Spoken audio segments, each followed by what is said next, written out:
first baseman, number 39, with the hooker.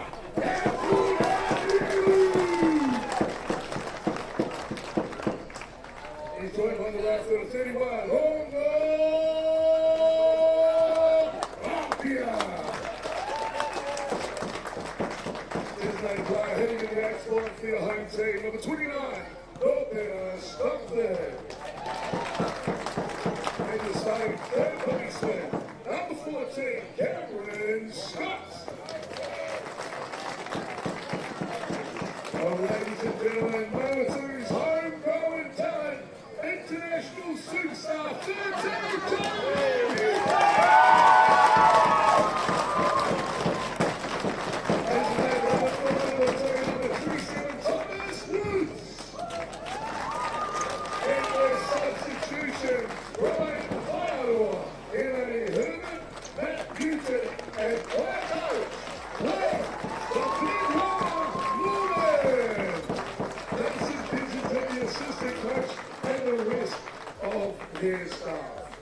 Ladies and gentlemen, if you'd like me to introduce our officials for the grand final, starting with our home plate umpire, the one and only Eli Lesbos.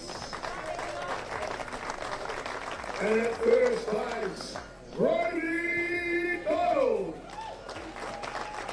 Second base official, Lucy Pierce. And rounding out our Colquhoun umpires, all the way from Counties Manukau, Chris Boyce. And of course, we can't do without a wonderful scorer, Rayward Ferguson, ladies and gentlemen. If you could please be upstanding if you can, remove your headgear for the playing of our fantastic national anthem.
Both teams have been in the middle of the diamond. Come down towards the umpires first, boys.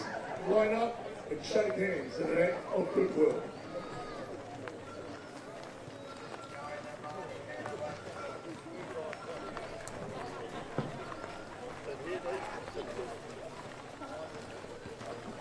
There you go, ladies and gentlemen. There are the two grand finalists for 2026. Please welcome and the home team.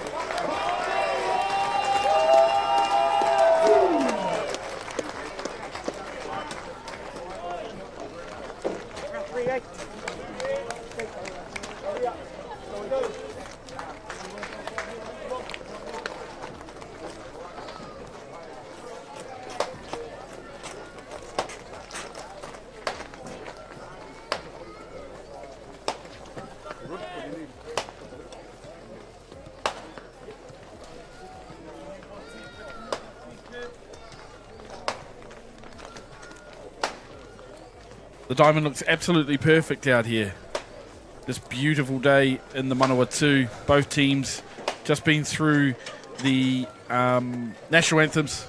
They're ready. Yeah, we said it in the first grand final. Very heartening to hear the national anthem before a grand final at a national tournament. The Heartland Championship for 25-26. In about 2 hours, we're going to have a new champion. We will have a new champion because last year's inaugural champions, North Harbour, and not here today. Yep, and with all due respect, I think we'll just park that bus up and focus on the two teams that are here, because we have two really good sides. Yeah, and absolutely. I'm sure the North Harbour side was a good side as well. But as I said in the build-up, Gary, looking through these lineups, I'm just excited by the mixture of youth, exuberance, and experience. You've had a quick look through the lineups. Yeah. Give us a man to watch in each team. Well, I think Jaden Hita will be important on the mound for Manawatū, and McCartney, the young fella out of Wellington for Counties on the mound. They'll be two obviously important ones, but there's experience over there on first base for Manawatū.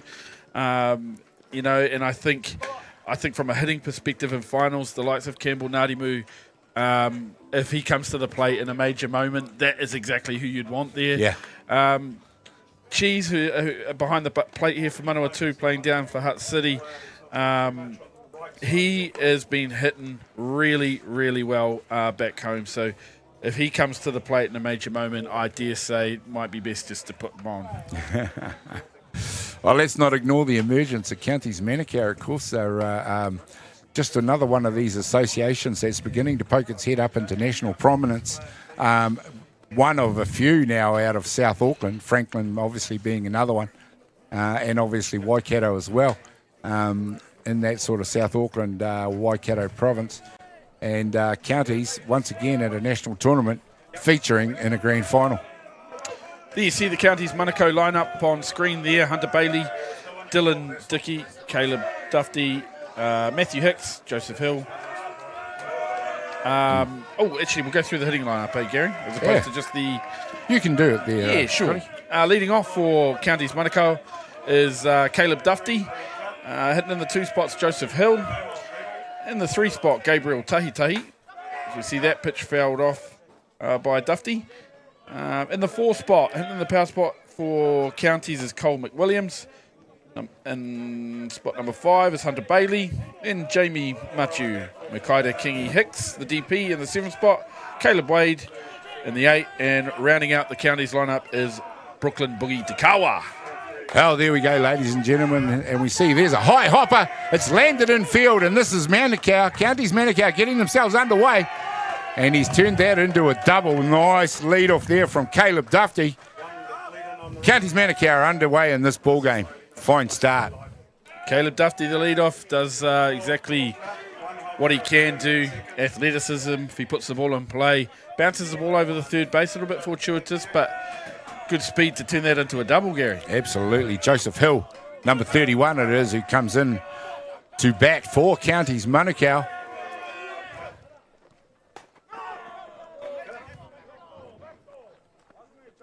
And everyone on edge already for this ball game. Yeah, I'm not sure if the replay will catch that, but luckily for Manawatū, Counties checking it out in the bunt play, but second base wrong way, gone to second base for a back pick. Lucky the ball wasn't in play there. Yeah, you got to be careful. You got to make every post a winning post here, and you got to make sure defensively you know where you're going. Usually, before that pitch is pitched, you've already decided what's going to be, what your job is. Yeah, and the number 2 hitter, the number 31 for Counties, Joseph Hill, good take there. Second pitch in on the hands. Yeah. Hard to do anything with that. Close to the strike zone, but great take.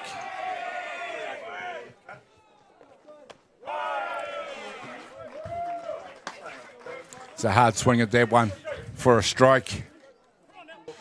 Yeah, Jaden tunnelling the lifter and the drop ball out of the same height there. Looked to me like Joseph Hill read lifter and dipped under the bat nicely.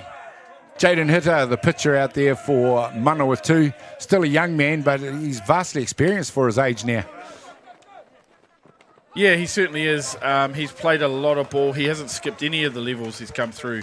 Prem 2 won that, Prem Reserve, down in Vast Wellington. experience for his age pitched now. a lot of that. Yeah. Pitched a lot of the Thursday night. He certainly comp is. down in He's Hutt Valley played a now lot into of the ball. Premier stuff as a young fella. And as you see there, a fantastic fielding pitcher, Jaden. So a huge help to his own sort of ERA, I guess. Yeah. Joe Hill, however, did the job. That runner at 2 is now sitting 60 feet away from home at third base with number 41 up to bat, Gabriel Tahi. Young man I've seen come through the national tournaments as well, through the national programs, and is definitely capable, and there's a reason why he'll be batting in the 3 spot for counties.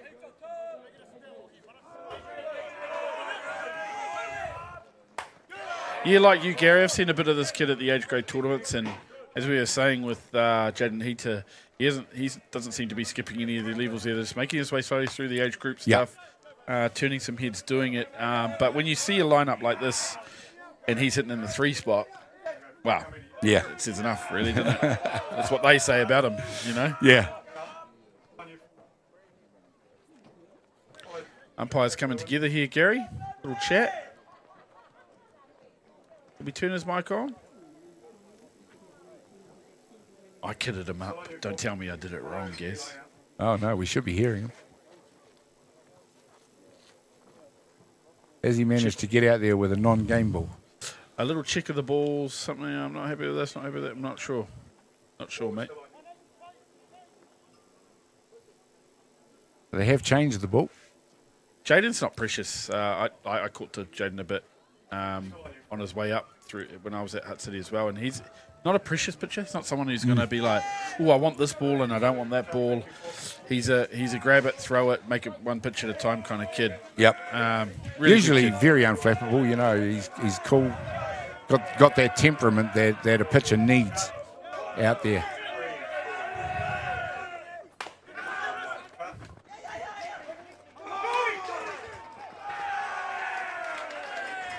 So that was the first out that we quickly saw there. But as the ball gets thrown over here, the runner breaks, and the first base looks to break off the base and have a play at home, but contact with the runner. And not that that's the runner's fault either. It looks like they stay on the running line, but... There's probably no right or wrong there, but... Nah, but on the back of that, both players not backing down.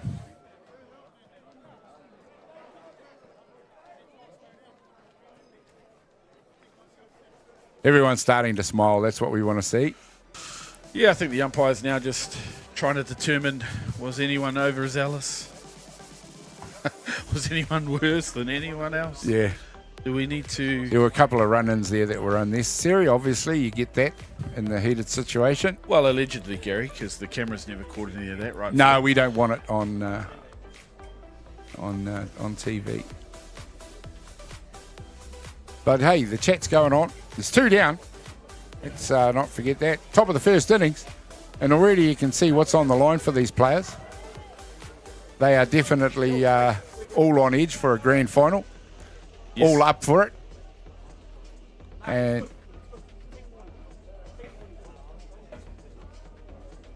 No, mate. Look, I think what's going to happen here is going to be very. I think there'll be some practical umpiring where they'll end up warning both sides around this sort of stuff and give them the team warning. You know? so yeah, we will. We'll take a quick break and we'll come back to you in just a minute with the resumption of the game.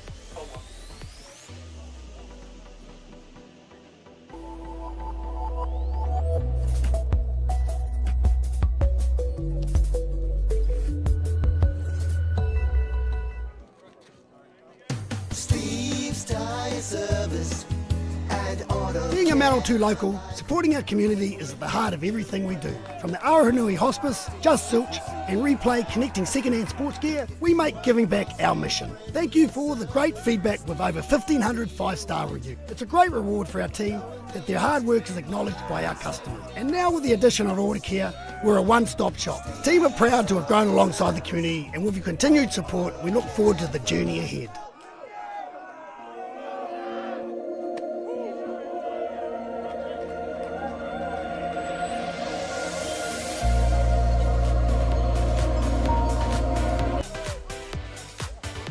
Ladies and gentlemen, we are back. We are back after our quick break there. during the quick break in the ball game. We're going to resume. 1-0 at the end of all that. That runner at 3 scored. So Counties Manukau lead the ball game by 1-0 over Manawatū. We're only in the top of the first innings, and it is number 40, Cole McWilliams, up to bat. So Counties Manukau, nice job to convert that run and now extend out to a 1-0 lead. We're only in the top of the first innings, very early in this ball game. Just slowly operating and catching up on the scoreboard there for those at home. 2 outs. 0-2 count here. 1-0 Counties.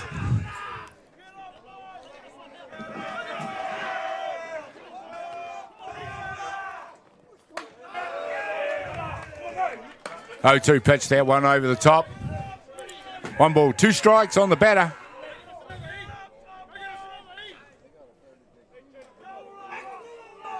Hitter looking to go back to work here in the grand final. Heartland Championship. Plenty on the line for these guys. The grand final, the grand championship. We have just come out, as I've mentioned, of a grand final between North Harbour and Manawatū. What a job for Manawatū to make it into both grand finals. Absolutely fantastic. Yeah, they'll love that here, the fans, the softball fans, local softball community here in Manawatū, with these beautiful facilities, putting on a beautiful day and having both their teams in the finals. Yeah. What more could you ask for?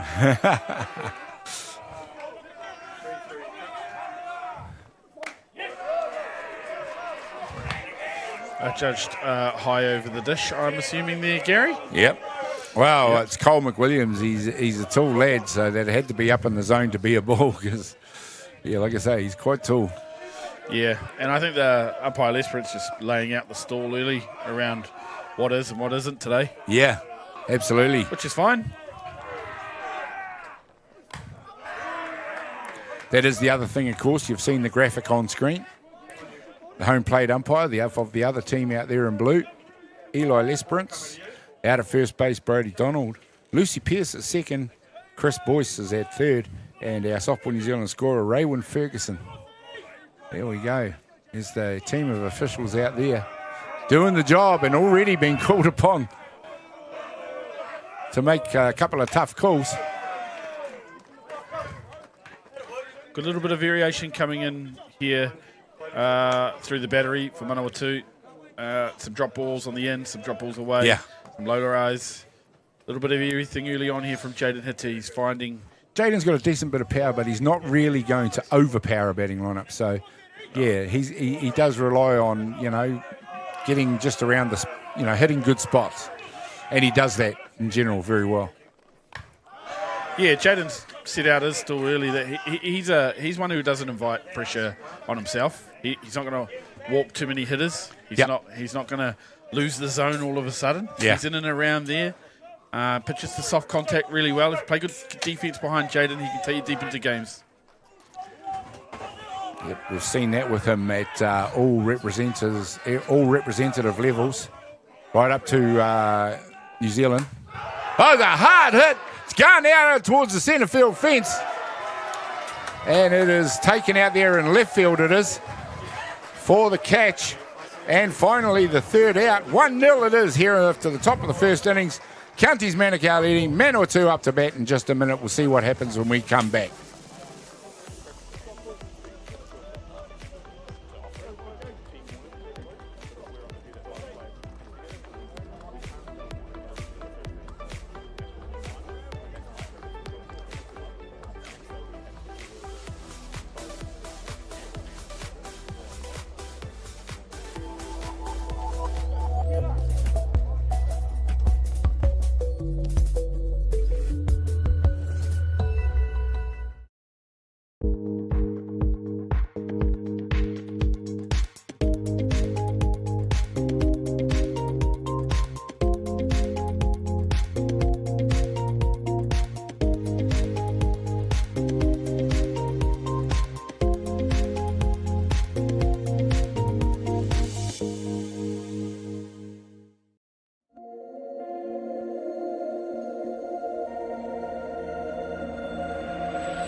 Welcome back, ladies and gentlemen. We're into the bottom of the first innings here in the grand final, the Heartland Championship at Colquhoun Ballpark. Gary Rohe for Beyond the Dugout Broadcasting. Joining me, Scott Easthope in colour. And we are about to see what Manawatū can do in reply, because County scored 1 run in the top of that first innings. We'll quickly run you through the defensive lineup for Counties. Out of right field, Caleb Wade, Caleb Dufty at centre, Brooklyn Takawa at left, Joseph Hill at shortstop, Hunter Bailey in the hot corner at second base, Gabriel Tahitahi, Jamie Matthew at first, James McCartney out on the hill doing the pitching to Cole McWilliams. Up to bat first, we've already done the hitting lineup previously for Manawatū. Justin Grant. A feature of this tournament is the youth of the pitcher-catcher batteries. All due respect to Cindy Porto catching the last game, but there have been some good youthful pitcher-catcher batteries in this tournament. Even that team had a couple of useful catches. Yeah. That clearly Cindy's in there helping. So Yeah, it's good. I'm interested to see the leadoff hitter here for Manawatū, Justin Grant, who I don't know a heck of a lot about, or Nikota Greening, although I have seen a little bit of the age grade stuff for Nikota. But hitting in front of Ash Reihana, Liam Bassick, and Ethan Lance, these two must be decent. Yeah, looking to get off. Maybe a bit of speed on the diamond if it's needed as well. But obviously the noise just went up about tenfold here at the game. Well, a little bit of confrontation. Yeah, that'll do it. Get the blood boiling. Hit the heart racing. Let's go up 5 clicks on the noise too. Why not? That's what the game is, Gary. Absolutely. It's a big part of it. I like it. Umpire Les Brins calls that one a strike. Left out by Justin Grant. In the batter's box in the green uniform for Manawatū.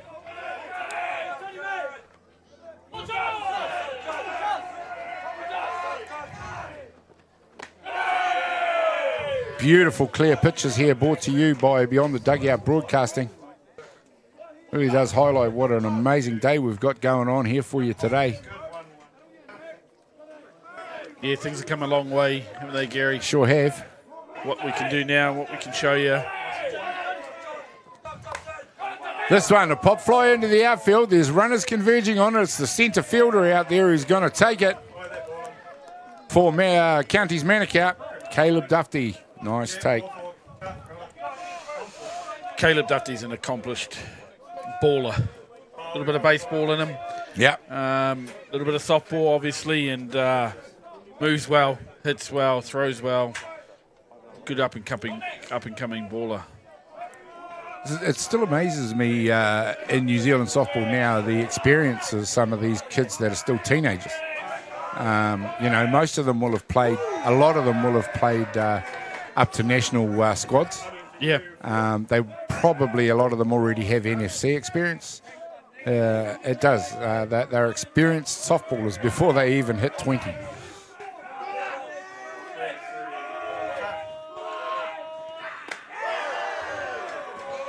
Umpire Les Prince has laid that stall out early. He has. Not giving you that. You can go back there, but I'm not giving you that again. I've seen Eli Les Prince umpire over a few years now. Very experienced Blue. He will establish the zone early for the pitchers. He won't deviate from it. Yeah, and I think the battery, this is what they're going to do. They're literally going to take their time to figure out that zone. Yeah. And work with the umpire around what's there, what's not. Yep. These are early interactions, early pitches are important to figure that out. This is a high hopper to third base. Does a good job to wait for it. There we go. Fine piece of play by the third baseman. A bang-bang play at first base. And umpire Brodie Donald out of first base says out. Wow, it's close play. As we see the replay here, nice little slow-mo of the third base taking the ball, getting up and throwing. And apparently, prior to the runner making the base. Yeah, we didn't get to see the foot on the base, so we don't exactly, on the replay, exactly where that was. I'm too far away, Gary, so I'm going to go with the umpire. Yep. We'll go with the blue. Young Brodie Donald out there, making a name for himself at all levels of umpiring at just 17 years of age. And to be fair, whether there's been some there, some not, some misses, some hits around the battery early for Counties, is 2 out, no one on. Right where they want it to be, really. Yeah. 1-0 lead. No base runners early for Manawatū yet. Ash Rehina in to bat now, number 22 for Manawatū. Comes in the 3 spot. Ash probably their hottest hitter so far in the tournament. So I'm expecting Counties to obviously know that. Maybe, 3 balls here suggests they definitely do, because they're not prepared to leave anything over the middle. Be interesting to see how they approach a 3-ball count with Ash at the plate here. Keeping it out of the zone, definitely a bit of respect going into this one. Well, he owns a .519 batting average. He's got 14 hits from 27 at-bats. Suggests if you make a mistake... Yep, you're going to pay for it. Yeah. That's it. That bat was never coming off that shoulder in that situation. Yeah, an experienced hitter, Ash. He's got a clear plan. He's come to the plate with a plan here. He's certainly not going to be getting himself out in a 3-ball count.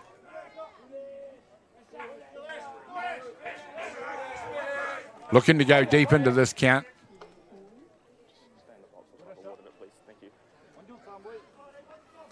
Nice and polite to umpire Lesperance there.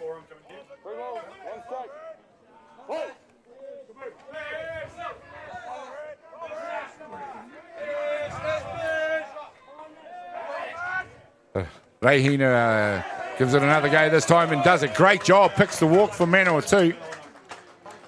2 down, bottom of the first innings. It is a 1-0 to Counties and Manawatū 2 down and a runner at first base. Liam Bassick up to bat, number 33 for Manawatū. There we are, the first base runner, Gary. Ash, pro at-bat in his first at-bat here. Got plenty of looks at McCartney. He's the runner on base now with Liam Bassick to the plate.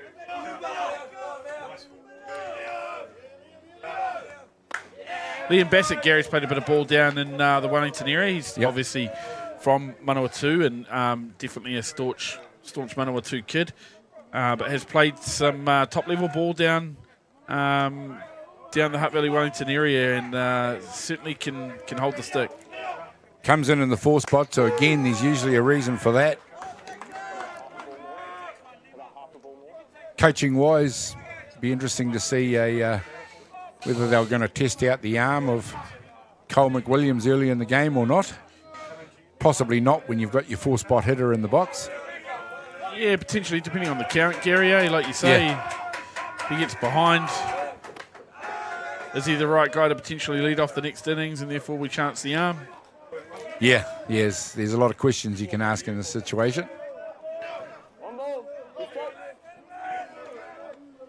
1 ball, 2 strikes.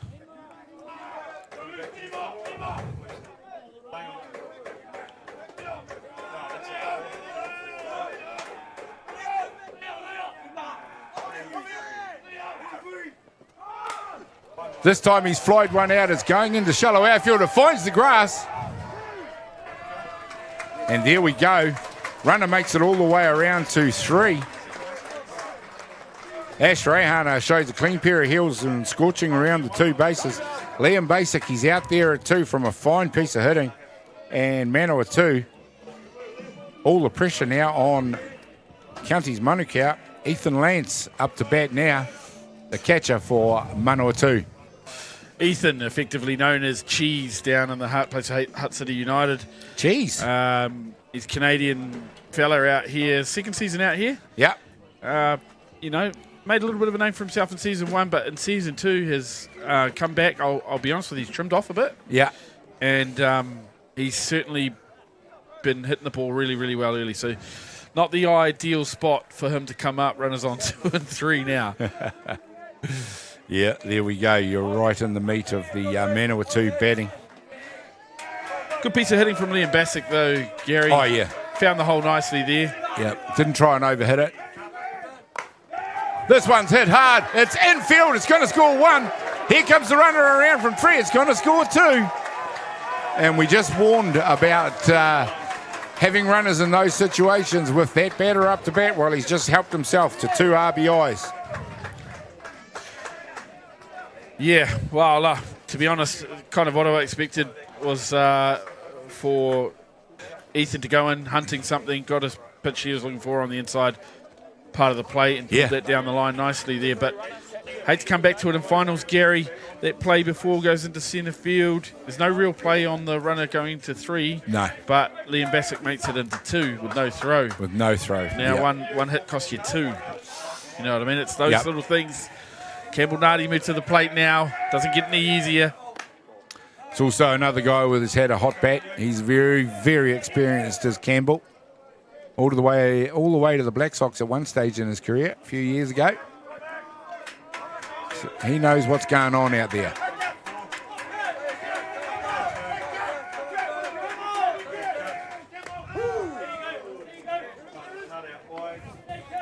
Well, a lot of action in this first innings so far.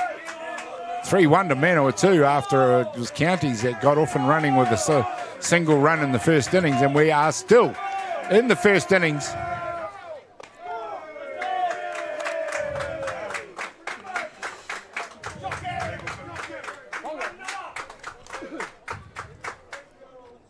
Teach you a legal pitch here, Gary. What did you see, mate? I missed it. I didn't pick that one up. I was looking at this end of the pitch. Yeah, 2 commentators. No one picked it up. Standard issue, really. Yeah. All the talent's out on the diamond. Yeah. Not what you need, though, if this is given a legal pitch and does change the count, because the pitch was obviously coming through the zone and off-speed pitch that had got by Campbell Nardi. He wasn't expecting that. He's an elite hitter in his prime. If he is hot, he is tough to get out, man. Absolutely. Another guy who spent a bit of time down the Hearts, playing for Hutt Valley Dodgers. He was for a few years there when in and around those lineups that won some club nationals and that. He's been there. He's done that. Tough out right now. And it doesn't get any easier because on deck there I'm looking at their lineup, and that's Rongo Rapaya. North Stockford. And Rongo obviously out of the Hawke's Bay, but man, he's got a storied history in this game too. So there's a deep little lineup here for Manawatū. Yeah, they go deep into their batting lineup, all right. This time it's a deep fly ball out to centre field. It's going to be comfortably taken out there. It is indeed by Caleb Dufty for the 3rd out, but not before Manawatū helped themselves into 3 runs with 1 innings complete. Manawatū lead the ball game by 3-1 over Counties Manukau. We'll be back in just a moment with more action.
Welcome back, ladies and gentlemen. We're into the top of the 2nd innings here in the grand final. Hunter Bailey up to bat for Counties Manukau.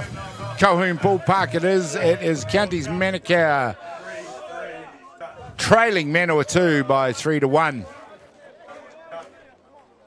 In what was a eventful first innings. Hard to believe with all that action, only one innings gone. It is 2-1. Ladies and gentlemen, you might have spotted my deliberate error at the end of the previous inning. I certainly did, Gary. Yes, you spotted it straight away after the scoreboard reflected. I was just trying to get them to keep me on here. Yeah.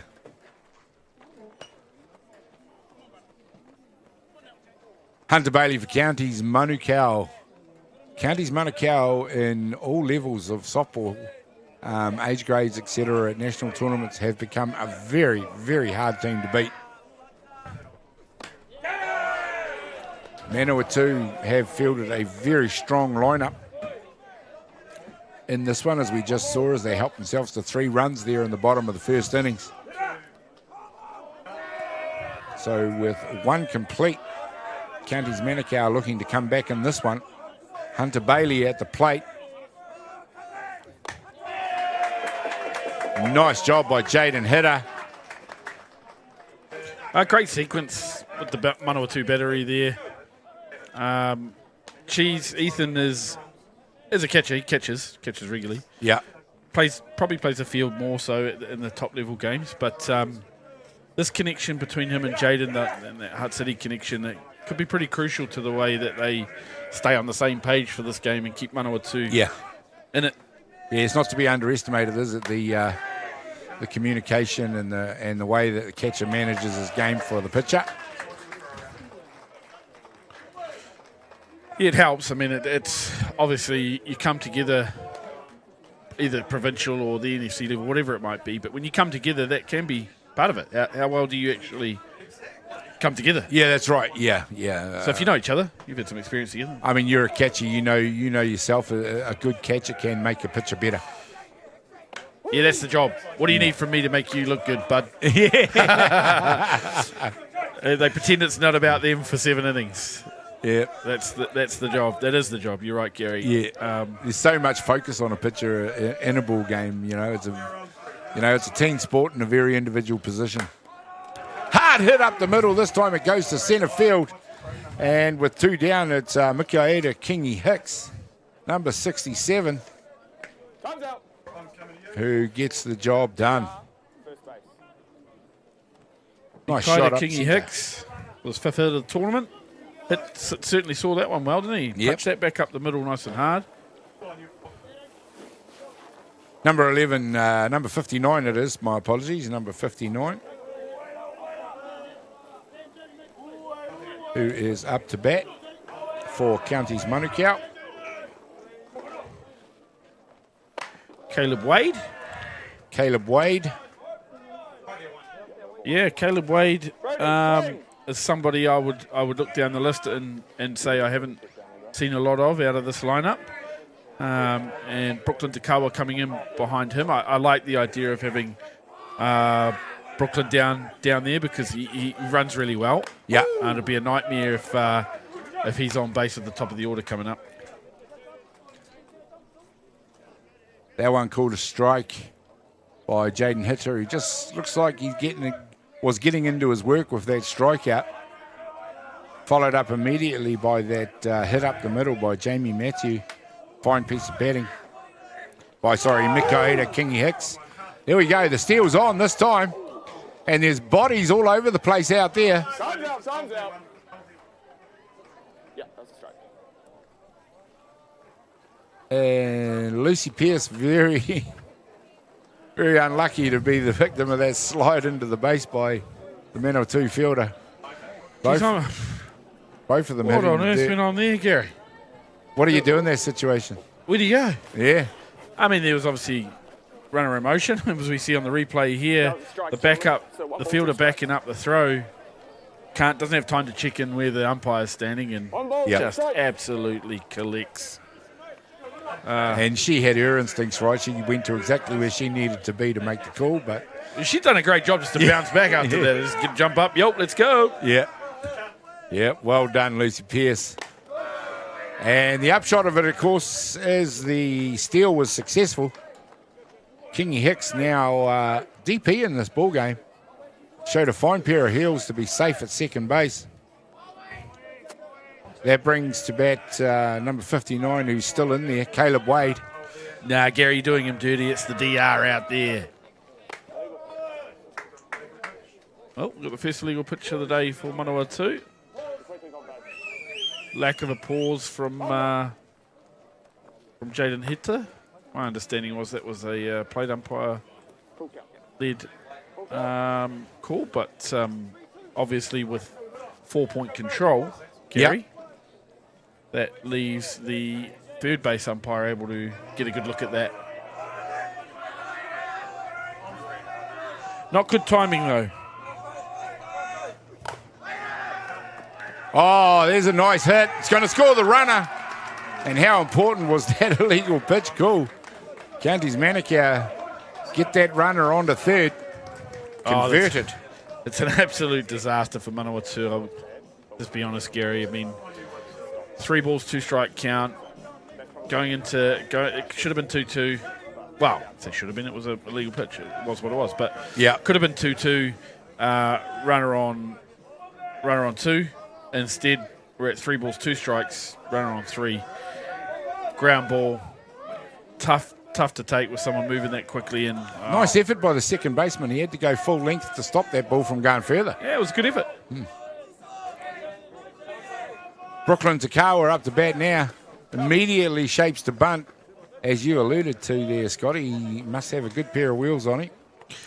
Boogie can hit as well. He can certainly hit. He is another kid who's played a lot of baseball growing up and was an accomplished little baseballer and softballer. He boxes. He's a boxer. He's a very, very good boxer. It's just great to see him with a softball uniform on, to be honest, as you see him have an almighty hack at that. But I don't know if you remember his father was Carlos Takawa. Oh, okay. Who played at Auckland Marist and Ramblers and many moons ago now. It doesn't seem that long ago, but I think it is. But yeah, he's got a swing fairly similar. I don't know if you'd like me saying that, but he swings about similarly to Dad. Dad, if you're watching, man, baller. He was a baller. Stands on the other side of the base as well. He's a left-handed, is Brooklyn. Sort of kid who could probably go to the right side and swing from there too. Yeah, probably. That's a skill. Yeah. I mean, he's switch hitting is seeing a little bit of that around emerge in the last couple of years as well.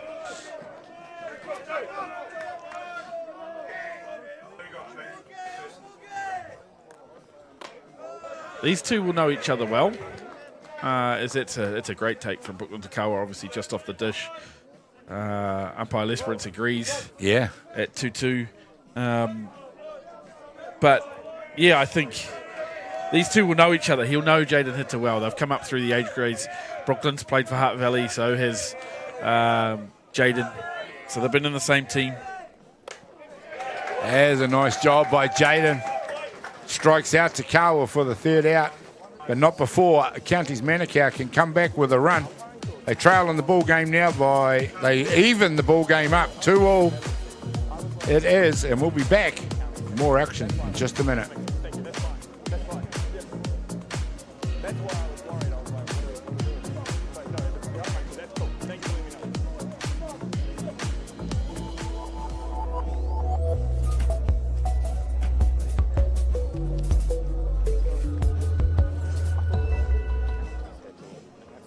From the humble beginnings of a Wellington garage and with a good helping of Kiwi Can Do, Resine have been proudly colouring New Zealand since 1946.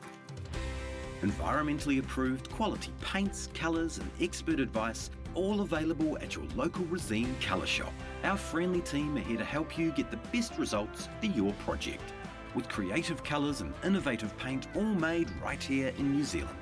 You can rely on Resine to get the job done.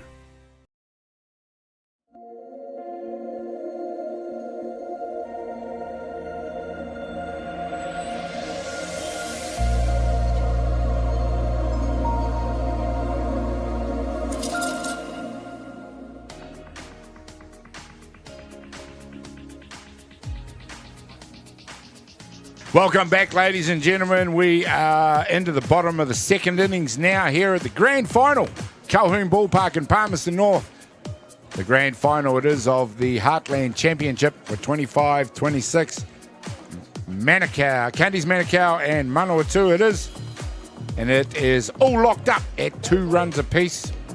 Rongo Rapaya, number 31, will lead off the batting for Manawatū. And the grand final is going so far as expected. Scotty, it's a very tight affair. Yep, just as we sort of maybe expected prior to the game with looking through the lineups.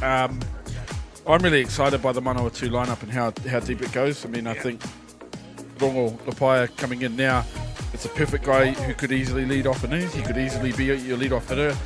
Norpeter Stockford, pretty accomplished hitter in himself and played the game for a long time on deck. Looking pretty good. It's deep. Definitely a deep batting lineup. Rongo and Norpeter are both players that I've also seen come through the age grades. Rongo obviously played quite a bit out at over in the Hawke's Bay. He's a police officer, I think, by trade. Is Rongo up in the Hawke's Bay, or at least he was. Based in Gisborne now. There we go. Based in Gisborne is the word I'm getting. Norps builder down in Levin. Yeah. Came through the age grades of my 2 nephews. Yeah, run into Norps occasionally down in that area, being from Otaki, and Yep. he was telling me how he's playing a little bit in Levin and here. There's a Levin team entered up here in the comp. Oh, nice one. That yeah, he's it's good to see. helping out and playing for. And I thought that was really cool because I hadn't seen him out there on the diamond maybe for a couple of years. When I ran into him, I sort of expected that maybe he wasn't playing, but when he said he was, and then to come here and see him playing, it was cool. Yeah, another kid who went a long way in the sport as well at a very young age.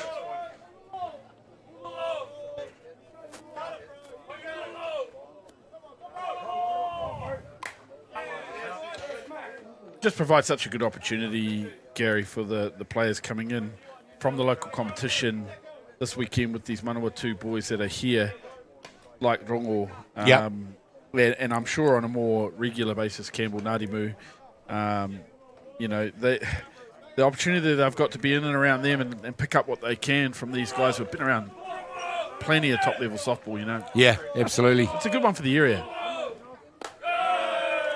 Well, we talked about the development that's gone on in this area and how teams like Manawatū and Wanganui are beginning to emerge, so to speak, again. Many years ago, those were the names on everyone's lips. But in recent years, they've just started to emerge again as strong contenders at national tournaments. Nicely picked up out there by third base. Fires it across the diamond.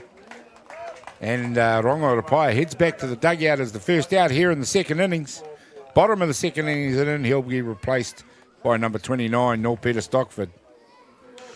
Yeah, good at bat to lead off the innings from Rongo, but really nice play to take him out there and make sure he doesn't cash in on a good at bat. Nice job by the third base out there, Hunter Bailey. Stockford family, huge history in the game. Yeah, absolutely. Norp's obviously younger brother of Katrina. I know that the other two brothers who, Kevin and Paul, I think, from age grade softball coming up, and their father is no longer with us, but condolences to the family and best, and thoughts are, he obviously a bit of time's passed, but he was such a huge man in this area. Playing and coaching in England. Yeah. I'm sure he's probably watching. After a career with the Danes. Was it the Danes? Yeah, he's been to a few places. Been around. A little bit of a cosmopolitan softballer about him. A little bit like our guest earlier in the day, Lawrence Allen. Actually, just like that. Yeah. In terms of, where they've been and the amount of places they've been in particularly. That's a great pitch. Not much you can do with those rise balls that just hit that top of the zone. That's where McCartney needs to live, if I'm honest. He's got all the pitches. He's got a drop ball, he's got a change up, he's got the rise ball. But nothing that's necessarily going to blow the hitters away. So Yeah, there's a nice high hopper out to shortstop. Can't take it on the backhand. And Peter Stockford gets himself out to first base. Underway with only one down. He'll be replaced by number 14, Cameron Scott. Yeah, like I say, Garrett, I think this Manawatū lineup has the ability, as we see a runner come out for Norpeter, it just has the ability to hurt you deeper down. A solid contact there from Norpeter. Yeah. Stockford, obviously, Rongo prior to that had a good at-bat, solid contact, nicely taken out. But, those guys are hitting down 7-8. Yeah, that'll give them heart that, the contact's not always going to go to the fielder. As we saw with the great batting at the beginning of the game by the Manawatū woman, who just pushed it into the gaps nicely. Similar fashion and similar aggression from the Manawatū men's lineup. And this is the number 9 hitter for Manawatū, Cameron Scott. Cameron Scott, number 14. Yep. Well, with one down, Cameron Scott into bat at the bottom of the order. You're looking at exposing the pitching to the top of the order and therefore the second turn at bat. It's always a dangerous period for a pitcher.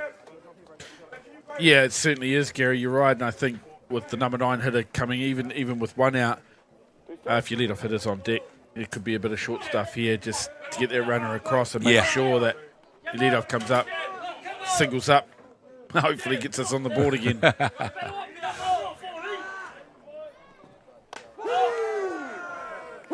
Oh, there's a nice spot by the young pitcher out there, James McCartney. Strikes out Cameron Scott, second out. Not to be at this stage, but they are back at the top of the order. Justin Grant comes up to bat. Ground out in his first at bat. Justin Grant, 7 hits in the tournament coming into the game. 3-3 average. Plenty of hits in his bat. And he's leading off this order because they got a bit of faith in him. Yeah. It'll be interesting to see how this goes. It'll be a bit of a battle in the game here. Some of the batting averages in the men's softball, a little bit more normal, shall we say, than some of those batting averages we saw in the women, which were just amazing. 750s, 600s, regularly up around 500. It was incredible. And, I mean, they're reflected in the grand final. Yeah. That's it. You look and you see four players over 500. Yeah. And in the other lineup, you go, it is the grand final. So that's how they got here. That's right. Runner in motion. Here we go. The steel's on. The throw's just off the plate. Lucy Pearce involved again. Allowed, caller safe. An authoritative. Yeah. Safe. Just in case you were wondering. Yeah. No doubt in that call. Good on her. Here she is here coming into shot there. Yeah, lovely softball. Good fast pitch, Gary. Nice steal, good pair of wheels. The throw was just off a little bit, and that was enough to get the runner in safe. Oh, this time he's launched one high into the outfield. It is a left fielder that comfortably gets under it. Takes the catch to end the second innings and defuse that situation. It is 2 runs apiece as we head into the third innings. We'll be back with more action in just a minute.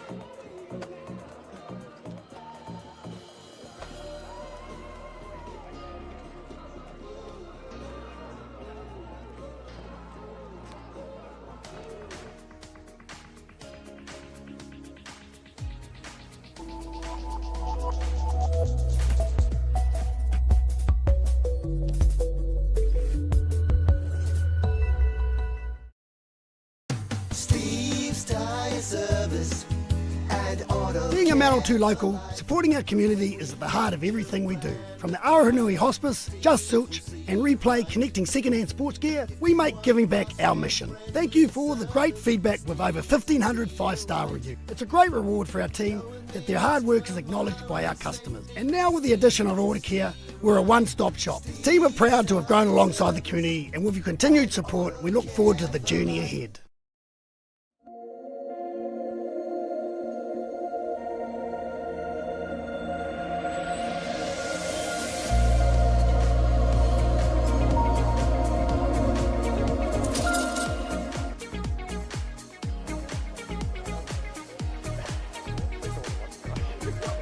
Well, welcome, ladies and gentlemen, to what is becoming a very tense grand final. Tense because it is so close. Counties Manukau taking on Manawatū to decide the champion of here in the Heartland Championship. Colquhoun Ballpark, it is Counties Manukau up to bat, 2-2 in the ball game. And we are back at the top of the order. Number 34, Caleb Dufty, centre fielder for Counties Manukau. Yeah, Caleb, as we mentioned earlier, Gary's 13 hits coming in, leading off here as he hits that There's ball a hard hit out to left field. It lands on the grass. He is very quick around the diamond and has helped himself to a stand-up double. Nice work again by Caleb Dufty. He's just not someone you can make mistakes to. No. You can just tell. He's ready to hit all the time. Oh, mistake. Pulls the trigger hard. He's replaced by the DR, Dylan Dickey. Well, I'm assuming if you replace a centre fielder, you must be able to absolutely fly. Yeah, well, he stole that base from 1 to 2 before. Certainly, but that was when all the bodies went in all different directions. So, that was.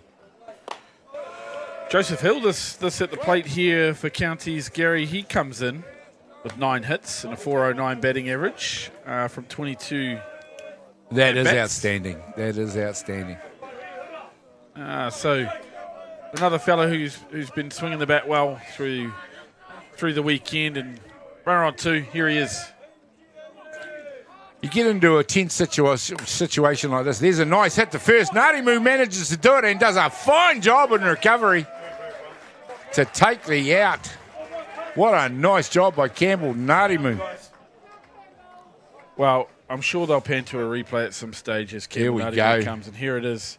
And this pitch is hit pretty hard, and he knocks it down as he does, but the play to grab it and flick that on the angle right to the money. Cool as you like, because, you know, that took a lot of skill.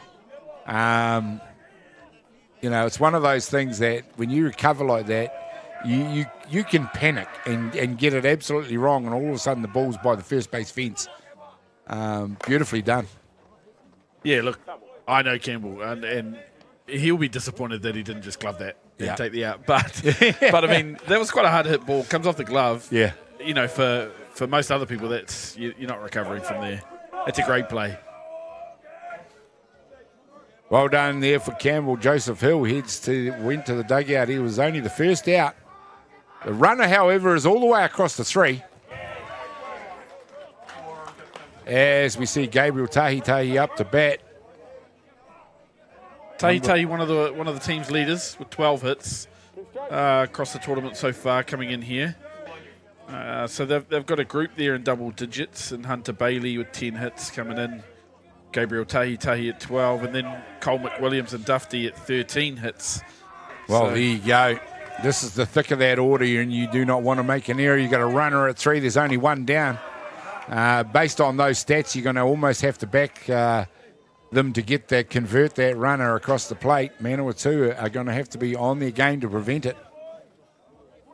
Jaden Hitter pitching a good game so far. 1 run in each innings for Counties Manukau.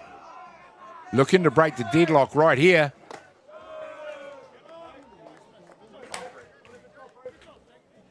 A good job back there from Cheese, from Lance, yep.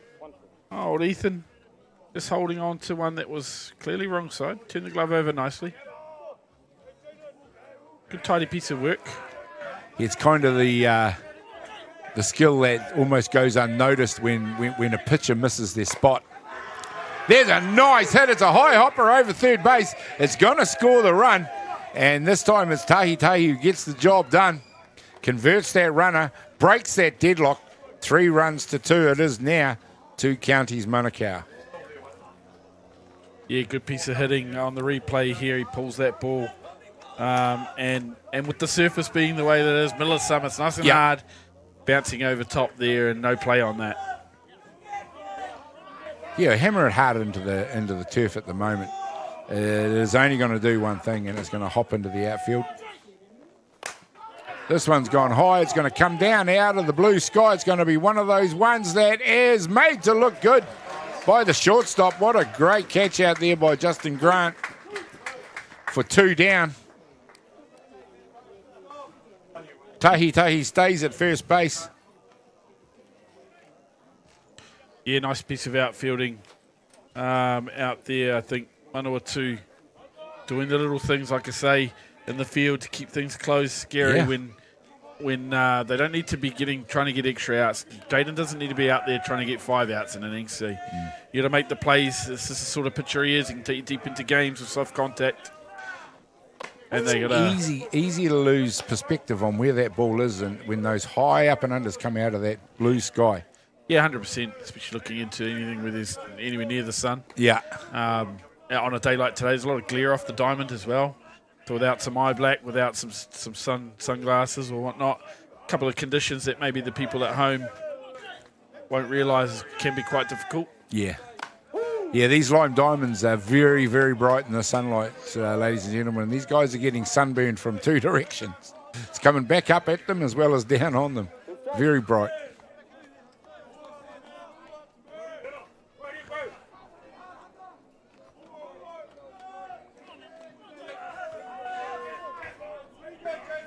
Hunter Bailey looking to get the job done now. Hits her it is. He rears back to throw the pitch, and this time again, it is high out into the outfield. Centre fielder does a fine job in getting out there, taking the catch and ending the innings, but not before Counties Manukau break the deadlock. They go in at 3 runs to 2 on Manawatū. We'll find out what happens when we come back with more action.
Back a little bit. If you brought that forward with the pitch, might pick up 1 or 2K.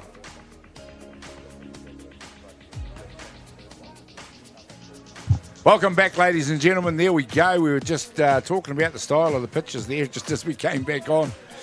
But having said that, we're in the bottom of the 3rd innings. It's Manawatū up to bat now. It is Counties Manukau as these two teams trade the lead, who lead the ball game by 3-2 over Manawatū.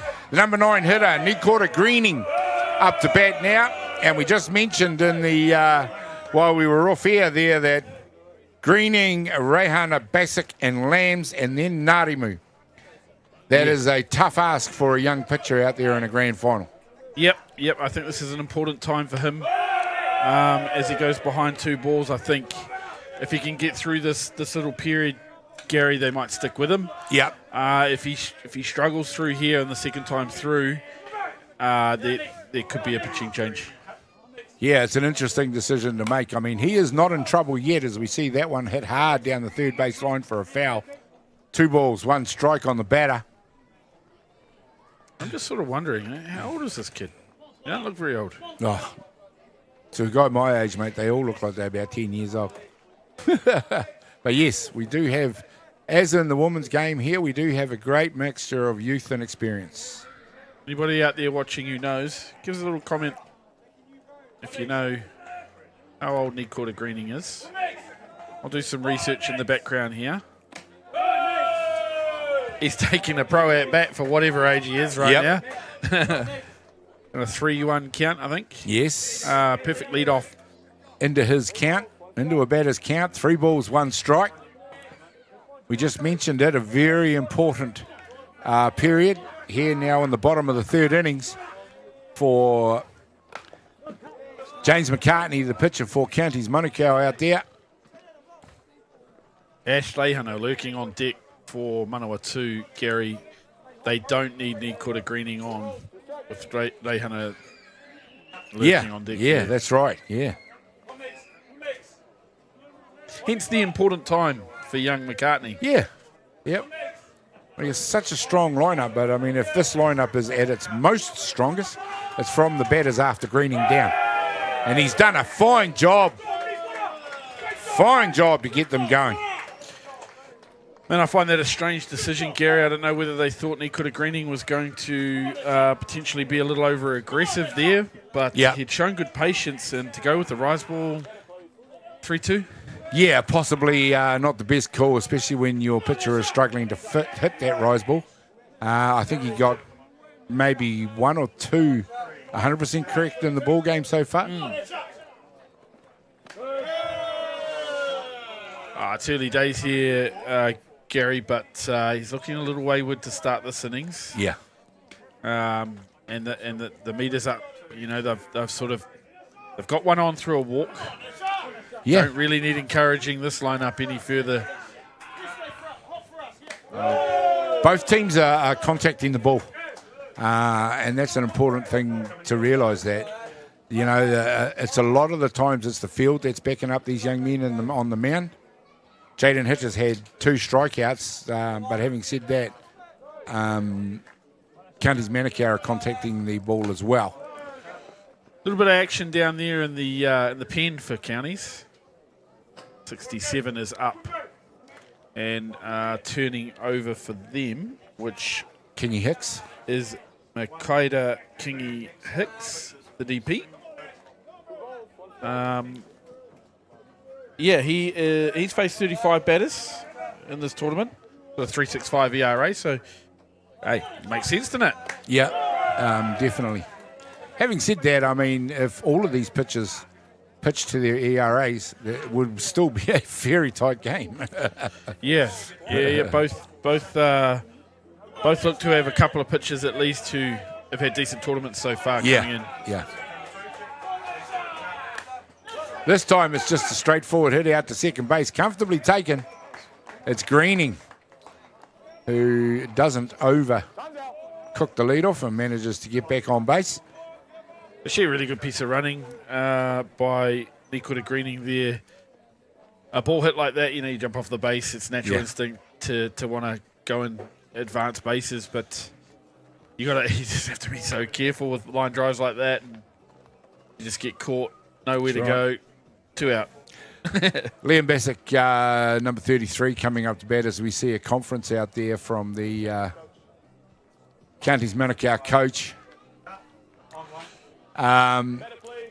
Hit one out to shallow centre field onto the grass. If he does that now, I would suggest with number 37, Ethan Lands in the box. Again, the pressure has not come off at all from this young pitcher.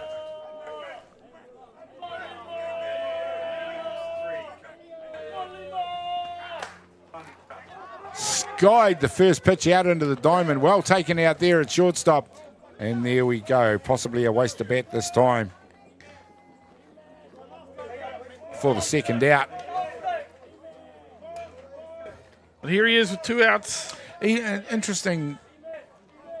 Ethan. You wouldn't have asked the pitcher to have a hard cut at the first pitch. That situation? Oh, look, I think Liam Bassick, who's been around, knows. There we go. A carbon copy of his last at-bat. He's hit one hard out to third base. Ethan Lands has. And there we go. 2 at-bats for 2 nice hits for Lands. He's advanced the run into 2. You get into this situation and anything can happen with Campbell Nadimu up to bat. Good look at the replay there. Gets the pitch he's looking for and absolutely bashes that through the hole for a single to keep the line moving for Manawatū now. Runners on 1 and 2, and the dangerous Campbell Nadimu to the plate. Bassett comes back into the game as the substitute runner for Lands. I had a little chat with Campbell just before the game. I was standing out the back, and while the women's final was on, he's pretty happy, pretty stoked to be wearing the green jersey at a tournament, you know. Yeah, nice. He's hit that one hard. Has managed to make it through to the outfield. Green turns 3, heads home. And there we go, Manawatū. As we thought they might have evened up the score, now it's 3 apiece. And that's what the man can do. The experienced Campbell Ngātimu comes to the plate, gets a pitch to drive, hits it through the hole there. Tough play, good effort as we see on the replay. Some fast running, rounding hard as the shortstop in the background there. Great little picture going down. A little bit of a problem to be looked out there. Just make sure he recovers okay. But Campbell Ngātimu coming up trumps for Manawatū. And it was just a professional bit of batting, wasn't it? It wasn't overhit. He just made sure he punched it through that infield. He hit it through the 5-6 spot, and away they went.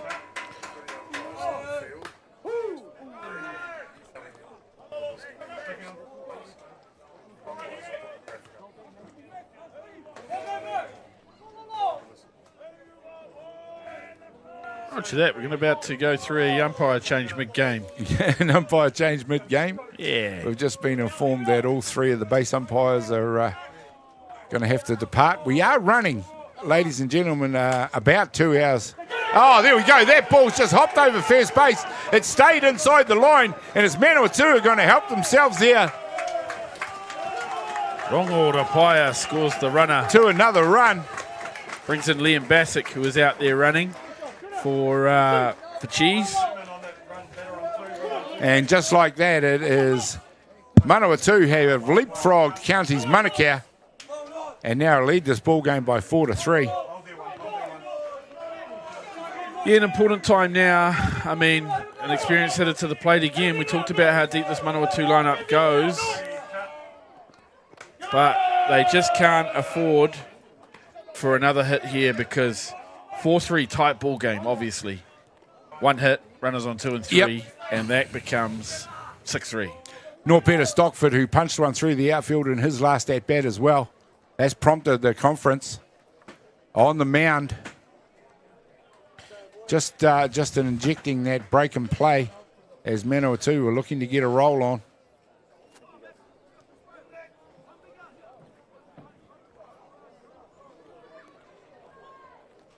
Don't know if they're going to catch this, Gary, but the bullpen, he's just run as we've got timeout called, ball in right field. He's just gone into the bullpen, thrown his first pitch all the way onto the diamond.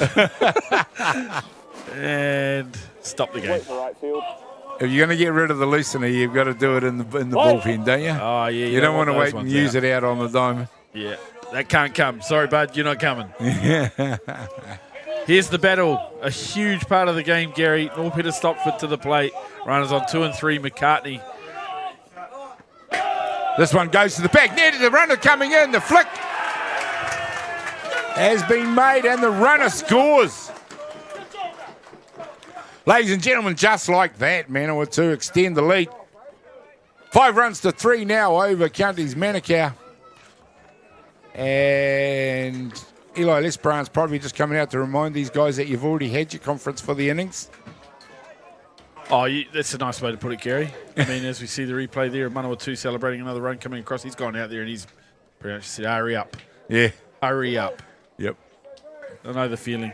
You're not going to put the brakes on my game. Time schedule to keep here, fellas. Hurry up. So another run scores. 3 runs in the innings now for Manawatū. And it is that end of the order that we thought might do the job.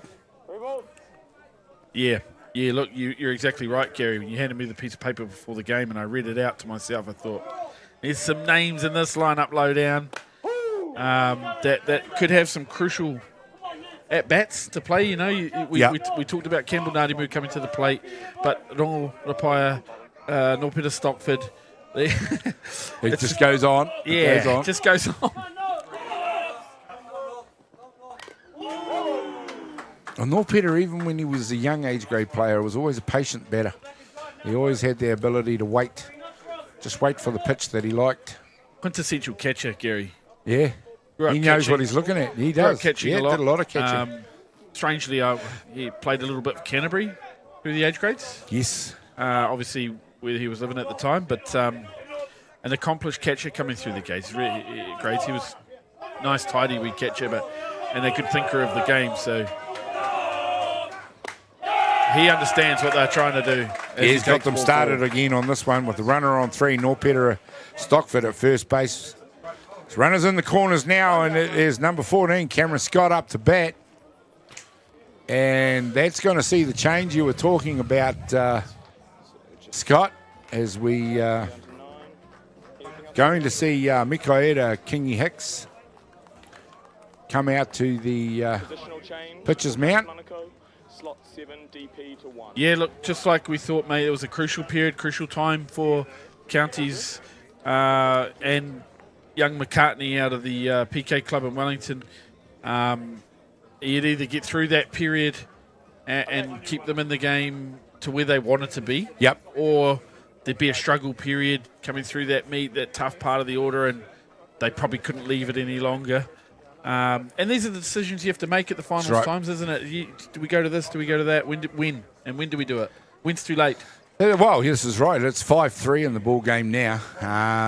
Manawatū have put themselves on a charge. There's no doubt about that now, with 3 runs scoring in the inning. And it is up to Counties Manukau to make the hard decisions. Coaches obviously started that with the replacement of the pitcher. But we'll take a break, and this pitching change brought to you by Beyond the Dugout Broadcasting.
Welcome back, ladies and gentlemen. Well, a change has been made. The first pitch has been thrown, and that was fouled off by Cameron Scott.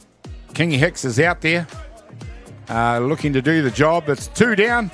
3 runs have scored in the innings by Manawatū. They lead the ball game over Counties Manukau 5-3. 1 ball, 1 strike. Runners now at 2 and 3 for Manawatū, and they are heaping the pressure onto the shoulders of Counties Manukau in this one.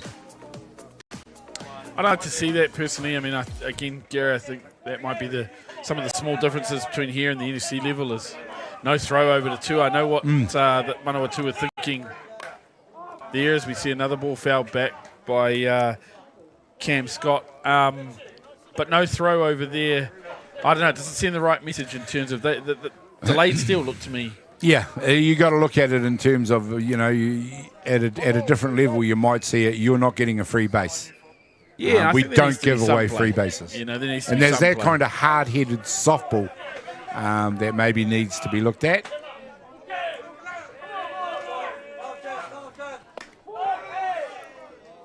Yeah, catches at that next level are definitely coming up throwing, whether it's to a second base cut all the way over to 2 or potentially even pump fakes down 3, whatever it might be. That's right. The play, even if second base comes in shallow and cuts it, is exactly right.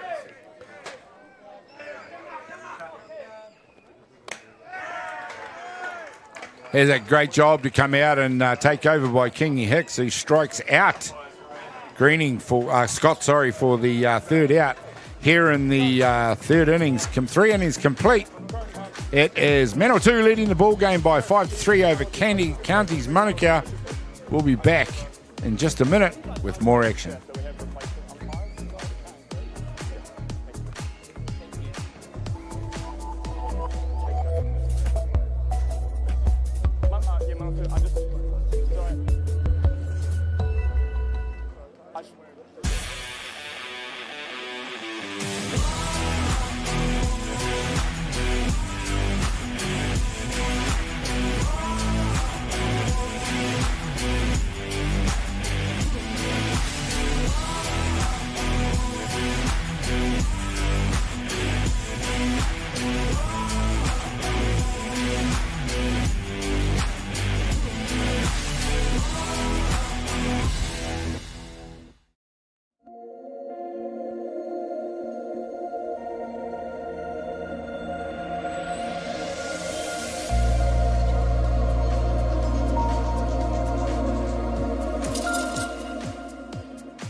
Big Matthew. There we go, ladies and gentlemen. Well, it's something I haven't seen in many, many years, probably ever. But 3 new Blues out on the diamond. We'll bring you their names very shortly. In fact, we'll do it now. Tommy Downs it is who goes to first base. Nahana Flint, who heads to second. Daniel Parker, who heads to third. So there we go. 3 new Blues to replace the ones that, in the realities of today's sport, had a flight to catch or miss in this case, and had to leave our sport. We resume the ball game now here in the top of the 4th innings. And it is Counties Manukau up to bat, number 28, James Matthew, who comes in to bat for them. In just a minute, we'll introduce you to a booth guest as we see Matthew hit one hard to third base. It's on his offhand, but he makes a fine play and taking the out there at first base. Following him will be a number 67, the replacement pitcher, Mikaela Kingi Hicks. Our booth guest has joined us now, and her name is Rebecca. Rebecca Minkley. I can't even understand my own writing. Sorry about that. CEO of New Zealand Softball. Welcome along, Rebecca. Lovely to see you with us today. Kia ora, guys. Heartland Softball. What a fantastic event it is. It's its 2nd year now. How do you feel about that? Oh, look, this is absolutely outstanding.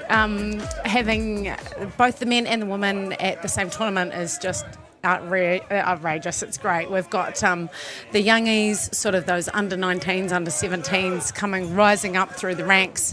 You've got an amazing group of, shall we say, more mature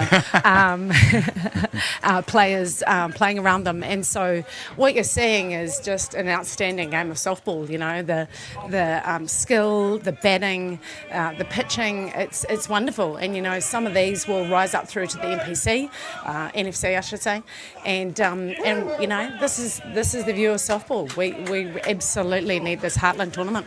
Yeah, absolutely. It's in its 2nd year now, Rebecca. It's a great concept and should be followed through and encouraged. I really do agree. CEO of New Zealand Softball, Rebecca, it's the first time I've met you. Yes. How about nice to meet you too. Brief description for everyone of your role? Oh, God, where do you start? Absolutely everything and anything. Yeah, no, look, we've got a pretty tight team, and they are an amazing team. I've got Amy Russell, who does the events and operations, and absolutely lent into her for the last 4 months. She's an absolute superstar. Dave Elder, who runs our head of community, and he's obviously out getting around the motu, teaching everybody, you know, the absolute basics of the softball skills, and doing a lot of work within the secondary schools and getting a lot more people up and running. So that's pretty exciting. We've just welcomed to the team our Marcoms, which is pretty exciting. So obviously just bolstering what you guys do out on YouTube. So that's Rissa McDowell, who's head of marketing, and we've got Layla Bailey McDowell, double action family. Ooh, yeah. There's a nice high hopper by Kingi Hicks. Manages to beat second base out there, and means he's standing up safe at first base. Yeah, that was good. That was a nice hit. Yeah, good piece of hitting. He got up the middle there. It was good laid out at second base, Gary, and almost made the play. Got nice and dirty. That's how the pitcher knows it's a legit hit, isn't it? When the fielders are laying out. I'm loving the dust, you know. I'm loving the slides. I'm loving the taking out the umpires. It's fantastic. I was going to say, we saw bodies in motion out there all over the place there. Hey, the White Sox playing Japan today. How good's that? Oh, look, outstanding. So, look, team, we've got another game tonight at 6 o'clock, and that's against the Australians. You know, let's give them a run for their money, because they'll have another game this evening at 9:30 against the Japanese, which is that final game. But look, you know, we can't underestimate going overseas and playing international teams. It just gives us exposure, viewership, but then also experience, you know, and we really need that going into the World Cup qualifier, which is in September in Oklahoma. So, yeah, look, bring it on. Bring on more teams. Yeah, there's a lot going out there in those programs with the senior and junior White Sox. Absolutely. We've also got, I'm pretty proud to announce we have another international based here in Manawatū. So over Anzac weekend, we're just finding out what teams are coming over. We're hoping it's Australia and America, Samoa, but We're just waiting for that. But From exciting. a male perspective, female perspective? Sorry, yes. You'd like to know that, really, wouldn't you? Too busy watching a game at the same time, guys. It's too much. No, look, it's going to be our junior Black Sox going up against the others to see if we can get into that. Oh, that's found the field, and right field. It has beaten the fielder out there. It's going to score the run for Counties Manukau. And it is the number 29 out there who comes in for the run. And it is 5-4 now. Counties Manukau trailing with a runner at 3. Hard to keep up with the action outside the diamond with what's going on in here, but what a fine piece of batting. That was going to be my next question about the Black Sock program and where to at the moment for them. Yeah, look, so we're pretty excited. We've got 2 international events in the next year, so we'll be hosting also the Oceania qualifier for the men's World Cup as well. So, yeah, we've got a busy year ahead of us. That will probably be in the South Island, actually, as opposed to the North. Yeah, I was going to ask one in each. terms of venues and what are we thinking around who One hosts each. and where, and We've looking got- out here, obviously you see wonderful facilities, but it's not the only one around Absolutely. the country, Rebecca. You got to spread the love, don't you? Yeah, one in the north, one in the south. We're really excited about that. So look, Oh, this one's hit high and hard. It is going deep. Deep. That's It over. has made it all the way out there. That's going to score 2. It's a double shot. And that was the number 9 hitter, Brooklyn Takawa, who home runs out there. And in the blink of an eye, it is the lead changing once again. And it is Counties Manukau who leap out now to a 6-5 win lead, over Manawatū. this is what finals are all about, right? Absolutely. Awesome. Oh, huge call at the plate there. Yeah, I was just thinking, I'm not sure if he touched home plate there. And with Manawatū obviously picking that up, they've then gone and made a play with the umpire and said, hey, haven't seen him touch the plate.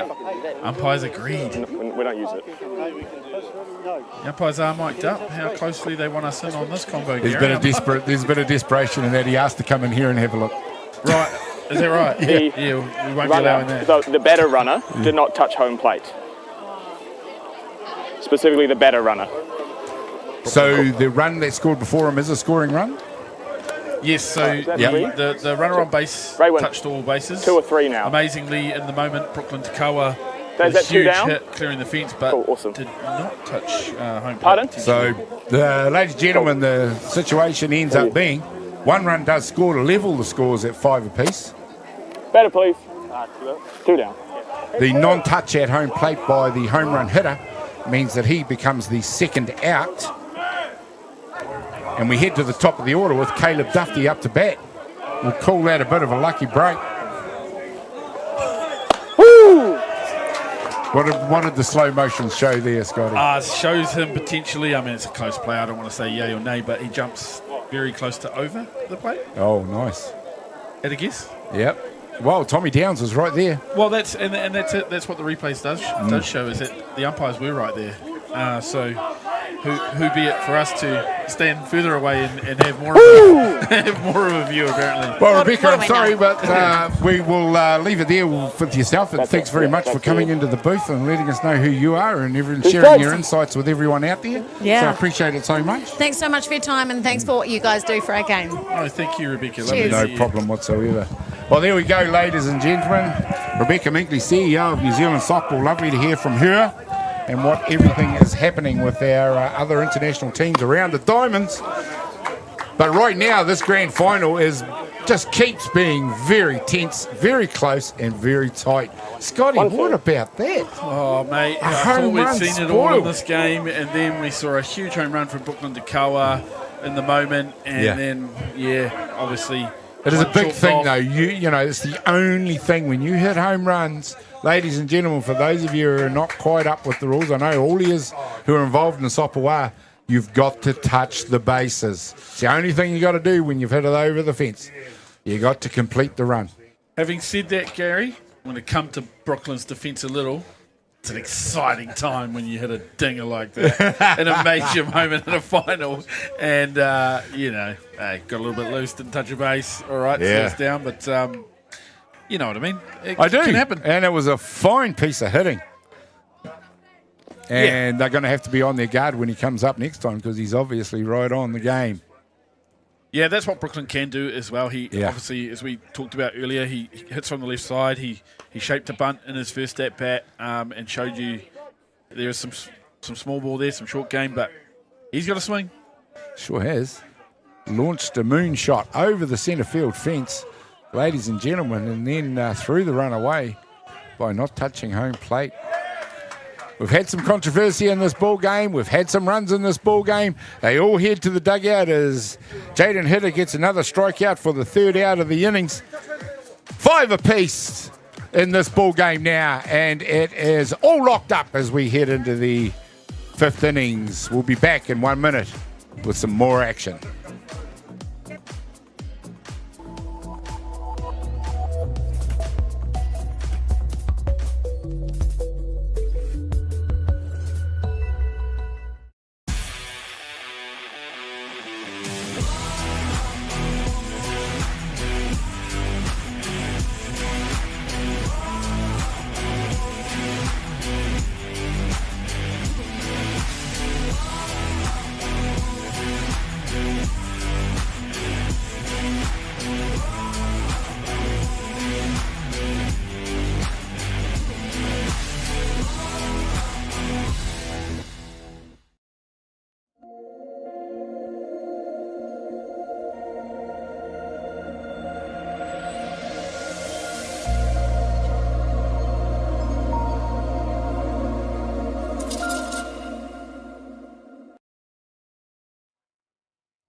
Well, there you go, ladies and gentlemen. This grand final continues to give everything. It's a very tense grand final. The scores all locked up at 5 apiece. Could have been 6-5 with a solo shot over the double shot over the centre field fence. Spoiled only by the home run runner jumping over first base and not at home plate and not actually touching it. There we go, but however, we'll leave that one behind us and we'll move on. It is number 30, Justin Grant, who comes into bat now in the bottom of the 4th innings it is for Manawatū. Top of the order, Kingy Hicks comes into pitch, and he started off strong with a strikeout. Yeah, finished that last innings, came in, did what he needed to do, didn't he? Yeah. Got that third out with a strikeout, got them out of the innings, and now sets about his work here as the Manawatū boys get a little look at what he can do, or maybe a little bit more of what he can do. Yeah, absolutely. He's a capable pitcher. I have seen him pitch on a few occasions through age grade softball. Yeah, and he must be, Gary, as we put the Hicks on him a little bit there, and he goes onto the back fence. But obviously with McCartney starting the game, he had come in and faced the most batters of the 121 coming into this. But with a 5.7 ERA, Kingy Hicks with a 3.65 has faced 35 batters coming in, pitched 7.2 innings. And obviously Tahi, who started at second base, he's an accomplished pitcher, and probably who I had originally thought they might turn to next. But not to be. He's faced 58 batters in this one and a 3.32 ERA. Possibly if needed, they may look at a closing role for him. Yeah, sure. Which probably might not be a bad idea. If you can... Yeah, just at this level, when use your pitchers as a crew. Yeah, you come up against a lineup that we've spoken about in terms of how deep it hits. You just don't want them to see them too many times through. You get once through the order. Manawatū obviously has shown already that they're the sort of order that if they get a roll on, very hard to stop. Just those experienced guys in the lineup. They don't need to. They figure it out pretty quick, mate. Yeah. What do you got, mate? What are you coming back with when you need a strike? Yeah, and we're already seeing with Kingy Hicks. He's not going to be the one that overpowers him again, but certainly he's going to have to hit good spots. We already saw that with his first batter, but he's already going deep into a...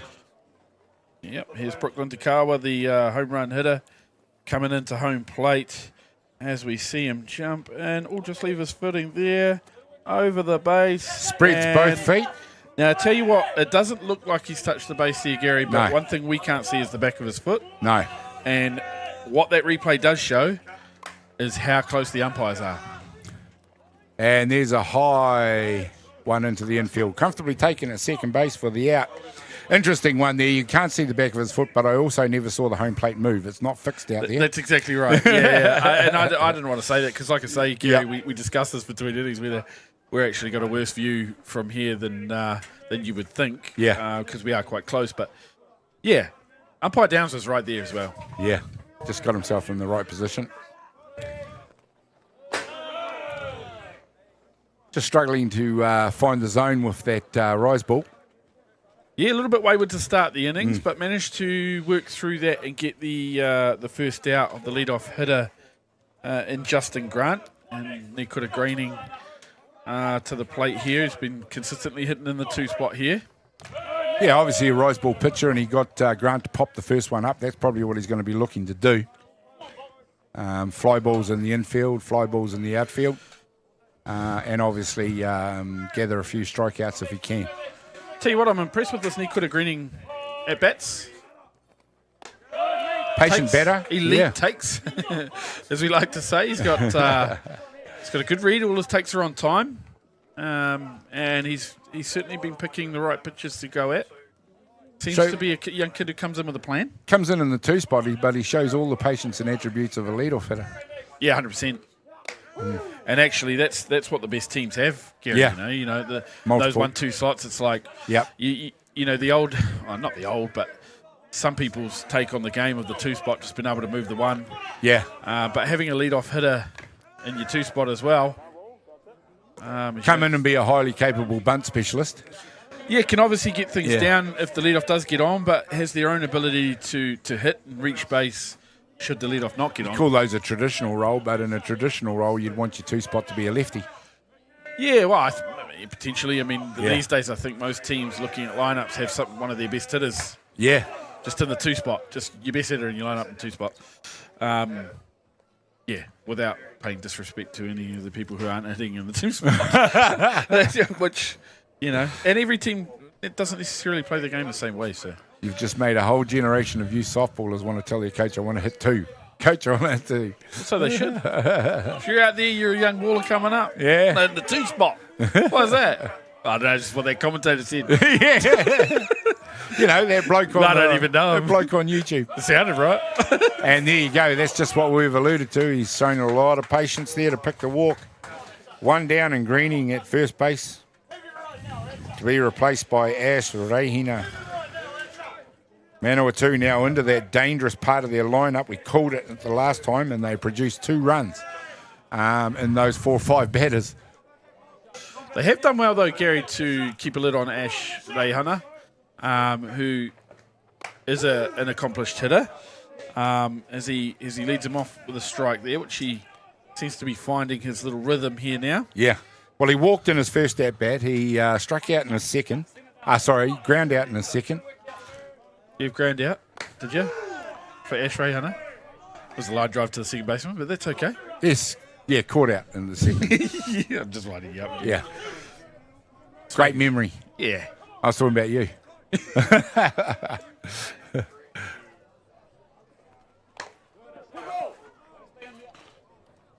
There's a bit of that dust flying around out there that Rebecca was talking about.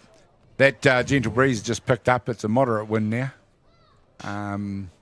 Still coming from left to right as the batter looks out there. Still absolutely cooking out there. Yeah, Gary. still displaying those magnificent set of flags out above the crowd in the grandstand. Oh, it's a nice job. Kingy hits that inside tram line beautifully. He hit the strikeout in the second out. There's been a lot of lifter coming in that at-bat, Gary. And then that one, little dipper. Just stayed there, eh? It just stayed there and just fooled the batter. Yeah. You haven't seen one of those? Yeah. Nice. I'll just look at that one. Yep, you got me. Ash Reihana, to be fair, just tip the cap, walk off. Well done, mate. Yeah. I'll see you soon. See you soon. Next time, buddy. Yep, here's Liam Bassick, though. They'll be backing him. Bassick, who found the grass in his first at-bat, already showed that he's on form with the bat as well. And if he gets a go, there's Ethan Lands, who has had 2 identical hits straight through the 5-6 hole. Yeah, I think the pitching change is one in which is going to benefit them at the moment through this little period here. Yeah. Because Ethan's going to come in this, but this will be the first time he's seen the new pitcher, so won't, I mean, he's hit 2 balls hard. But you go in with that era. If this is McCartney out there, he comes in. Yeah. He is incredibly comfortable. We're already seeing that Kingy Hicks hits different spots at different velocities than what McCartney did. So just a whole new view of it for the Manawatū batters, and that takes time to get used to. Yeah, we're seeing it in this at-bat here with Liam Bassick as we get to 3-2 in the count. A lot of variation of speed. Yeah. Oh, this one's hit hard out to left field, and it has gone foul ball right in the left field corner. Those are one of those ones, Gary, as a catch, you're like, oh, yeah, okay, no, not that one. Yeah. File that one away. No, in the we're not to box. Yeah, maybe not yet. See ya. But I had a good conversation one day with a couple of boys down home, Jerome, right? Romy used to... He got a little bit of a take on betting, has Romy? Well, he used to tell... knows a little bit about it. He waited until I had pretty much given up playing before he told me as a catcher that he used to eliminate pitches when he was in it hitting with me because he knew that someone back there with a bit of experience, if I've hit a ball hard, they know that. I come up to the plate, now that one's gone. Sit that out of the game. So he's sitting on the other 2. Yeah. I mean, don't get me wrong, some of these elite hitters, they're playing checkers when everybody else, they're playing chess when everybody else is playing checkers, but I thought it was quite funny. He confessed that to me one day once I'd finished. We take that out of the armoury. Yeah. And we're talking about just about every major pitcher in the world has had to have Romy take pitches out of their armoury. Yeah. I mean, if you limit the pitches that you know are going to come to you, what a huge weapon that is for a batter. Yeah, depending on the battery and the catcher particularly, as he was alluding to, was I know you're one of those catchers who knows what I've hit previously, therefore I know I've hit the low rise. So I'm coming to the plate going, he ain't throwing the low rise here. I'm sitting drop ball. Or if it's been an inside pitch that I've hit out, he comes into the next at-bat, eliminating that one, sitting outside. Yeah. I'm sure it's something that the elite hitters throughout New Zealand, and we've had some legendary elite hitters, including Romy. Probably it's something they've all done. It really does make sense at that level. Yeah, it does, and I'll tell you, Gary, I just turned to him and said, it would have been great if you'd told me that. There's another reason why he's a good batter. He ain't going to give those secrets away to a guy that's still playing. Yeah, now that you're 120 kgs and 41 years old, mate, I'm going to let you know. Here we go. Cheese at the plate again in a major moment. Here we are, and Lange has a hard cut at that, and it was the walk that Bassick earned. And he is out there at second base. It is a Nikora Greening at third base. So runners at second and third for Manawatū. In the box, Ethan Lange. We've already seen him hit it up the third base line twice. Can he do it a third time? Because that will score 2 runners. Find out as it is Kingy Hicks who rears back to take this one. Fires one, and it is hit straight through that 5-6 hole, just as we alluded, and has scored 2 runs.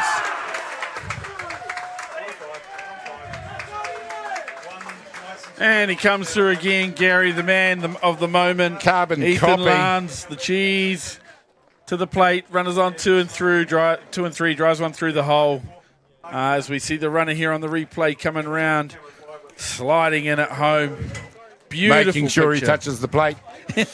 Beautiful picture of the on-deck hitter there. One down, inside, outside. Good softball. Ladies and gentlemen, this lead has changed in just about every innings. We're in the bottom of the 4th innings, and it is now Manawatū enjoy a 2-run lead, 7-5 over Counties Manukau. Campbell Ngarimu in the bat now, and it is 1 down, 2 down. Let's get a score update there for the people at home there, Gary. 2-round rally. It is 7-5. And on cue, I will update the scoreboard. Campbell Ngāti to the plate for Quite Manawatū. a coincidence, that is. Quite a coincidence. Yeah. Kingy Hicks it is now, who has got some problems out there, namely the batting lineup, and this productive lineup from probably, well, all of them really, but in particular, Reihana, Basak, Lands, Ngāti has just put the pain on Counties Manukau. Now, 3 shots in the 5-6 hole for Lands. How good is he going today? Oh, as I said before the game, he's been incredibly hot this season. This level, he'll be comfortable at this level, and he's not the guy you want at the play. We want to see coming to the plate of your counties right now. But Campbell Ngāti, the experience we talked about last time, he came up, a crucial hit through the same sort of place, and he's now up with 2 outs. And a lot of this damage has happened with 2 outs. Yeah, for Counties. 2 downs rally. But that's the thing, you can't sit back on Manawatū and wait for them to get themselves out. You got to get them out.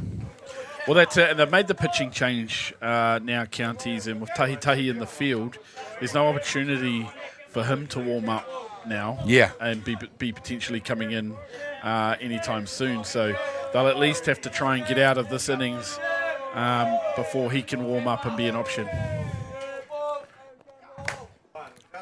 Ngāti hits that one hard down the third base line, looking to reproduce what Ethan Lands just did. Disappointed with himself. Campbell probably got a pitch that he felt he could do a little more with. Yeah. You can just tell on the back of that as we see the replay here. But he's disappointed he probably didn't put a better swing on that. Probably in his wheelhouse, that one.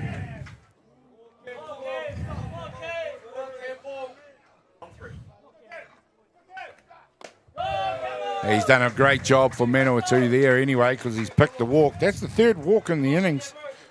And Kingy Hicks now, after a strong start, is beginning to struggle. Runners at 1 and 2. You just get to that experience part of the lineup. Basak, Reihana, Basak, Lance, Ngāti Rapaya. Yeah. Stockford, and those pro at-bats, Yeah. experienced at-bats. That's exactly what it is. Where they stay in that little zone, and you're coming in there, I'm not swinging. The decisiveness to know what to sit on, what not to sit on, what to go for, what to leave. Yeah, and it doesn't get any easier here with Rongo Rapaya to the plate. He's the lefty. He's very strong at the bat. And there's a riser that just gets to the top of the zone, gets Rapaya swinging at it. Rongo clearly thinking drop all the way there, and the speed of the rise, that off speed, so he just, not on that one. Did enough to get the bat off the shoulder and have a cut.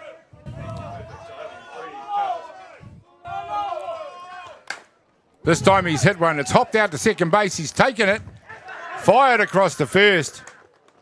And Rapaya becomes the 3rd out in the innings.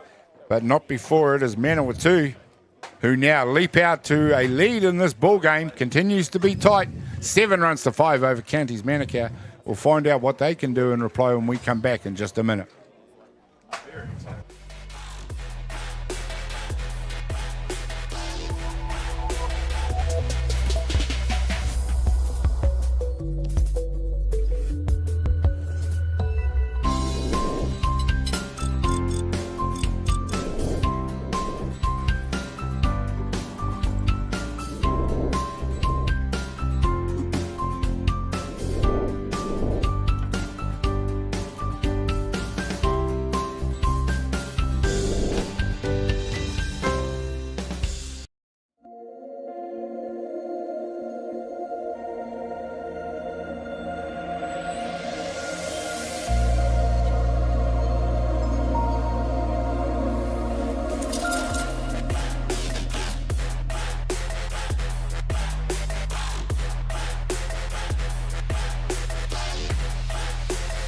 Welcome back, ladies and gentlemen, and we're now into the 5th innings.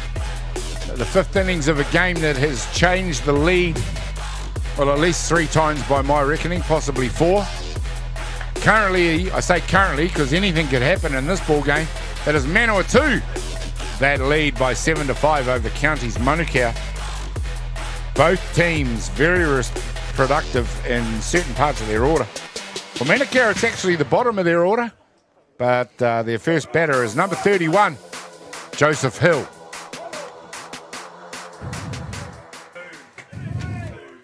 I can tell you, Joseph Hill comes in with a 409 batting average, has 9 hits. So he's done some damage throughout the tournament, is Joseph Hill. And he's just done some more damage, and he's helped himself to a fine lead-off to get Counties Manukau underway. You are welcome, Gary. Here we go. They talk about the commentator's curse. That wasn't it. Yeah, it was the other way What around. about the commentator's cue? Yeah. Cue the commentator. Is that a thing? I don't It's know, not a but thing. he definitely lived up to his ERA on that hit. Is it only potentially a bad thing, though, the commentator thing? Can't be a good thing. Depends whether you're the one walking back to the dugout or not. Yeah, that was my role in the team. Get back to the dugout. Up to bat now, number 41, Gabriel Tahi for Counties Manukau. Hits one, the first pitch hard to shortstop. The out was made at second, no chance for the throw. Looking for the double.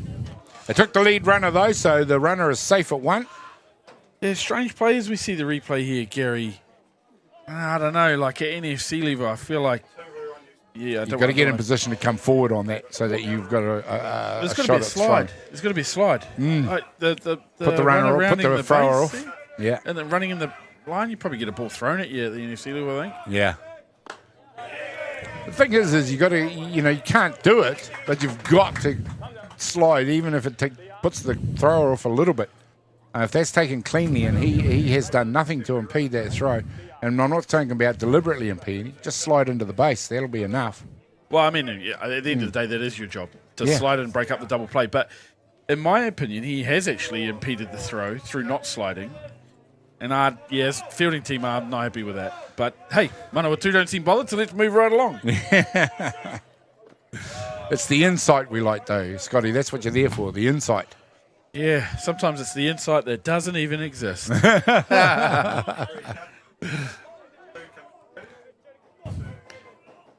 Just the way he rounded the base, it was a strange looking thing. He's 100 miles an hour around the base. He was, and that might have been the speed of approaching second, might have been what put the young fella off as he juggled the ball.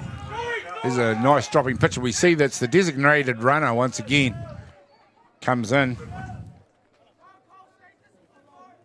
Well, this is Cole McWilliams at the plate for Counties, and I can tell you he's part of the crew for them that has had a weekend. He's one of the 2 players in their lineup with 13 hits coming in. Yep. And that 520 average. Wow. Impressive. So they're right where they want to be here. Runner on 2. Cole to the plate. Great pitch. Cole disagreeing. You can't disagree in that situation too strongly, or not without penalty from the blue. But a bit of dissent shown there. But nice and clear call from the blue. Another strikeout for... To be fair, on the replay, it looks like a great pitch on the outside corner, doesn't it? Yeah. No disrespect to Cole. I mean, he saw what he saw at the plate, but yeah, great pitch from Jaden Heta.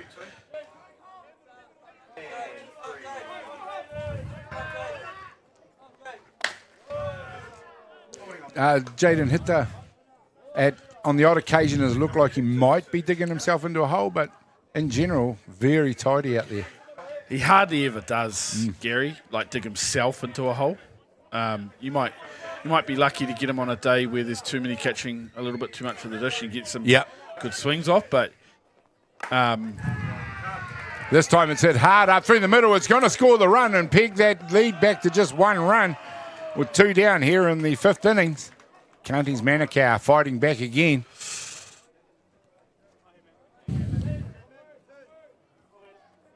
Fine piece of hitting there this time. It was Hunter Bailey.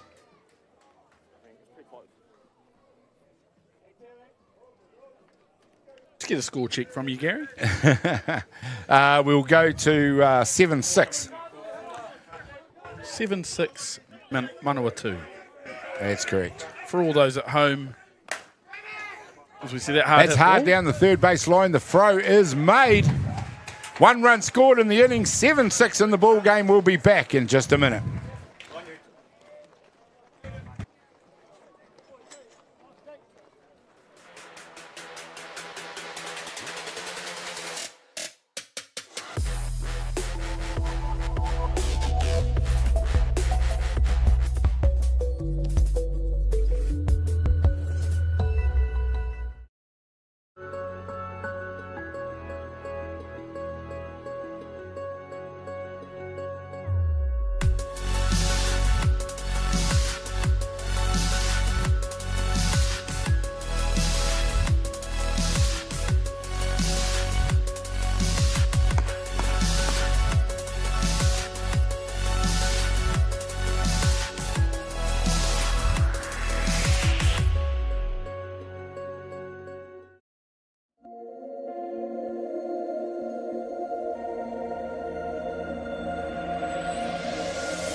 Welcome back, ladies and gentlemen, to a glorious day here at Colquhoun Ballpark. The blue sky is everywhere. The crowd is enthralled by the game and all having a great time here in the sun in Palmerston North in the heart of the Manawatū. Grand final it is, Counties Manukau, Grand Manawatū it is, going to battle.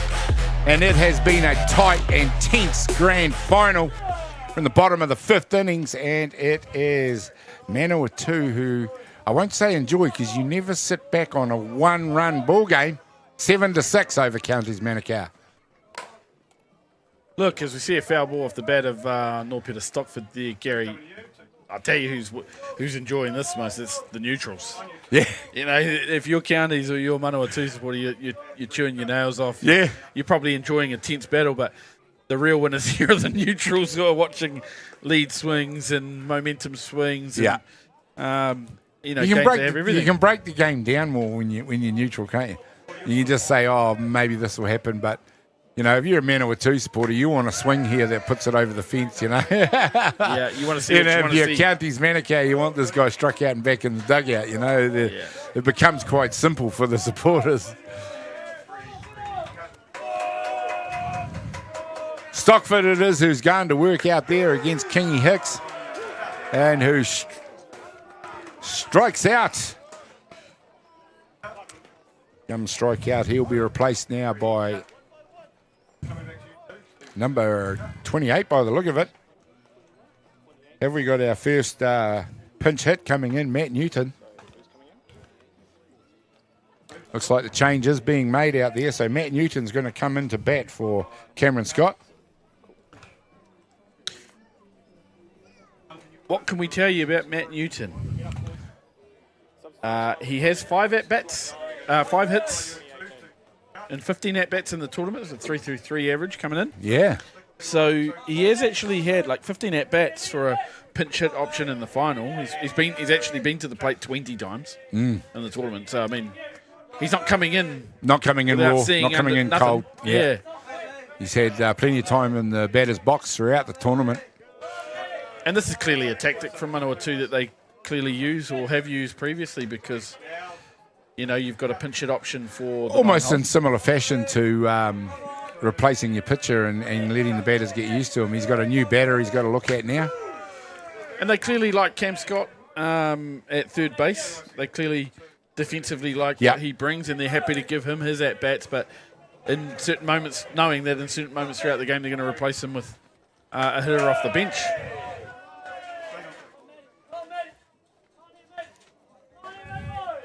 Here we go, Matt Newton it is, the replacement batter, the pinch hitter, the first move in the game of chess. That is the coach's job. And make the changes that make the difference in a grand final. That's all you can do though, Scotty. You make the change and it's up to the athlete to execute it now. You know how we've started to see a little bit of frustration from the hitters around the strikeouts. The two hitters, who are the two hitters who have shown disappointment at the plate there? Yeah, I get you. They're both catchers. Yeah. I mean, obviously Norpeter not catching this game, but He is a catcher. Yeah, I understand. Yeah. Yeah, you know, like they see the game from what has been and what hasn't been a strike all day. And I'm not saying he hasn't got that right, Les Sprints, but you know, that's a thing with catchers, isn't it? They think they know where the zone is at all times. There we go. That's a hopper by Newton. He's got a good set of wheels, but he doesn't beat out the throw. It's a fine play at shortstop. He had to wait for that one, so that just took away a split second. Got the job done for the second out here in the bottom of the fifth innings. We'll head to the top of the order, and it will be Justin Grant coming into bat for Manawatū.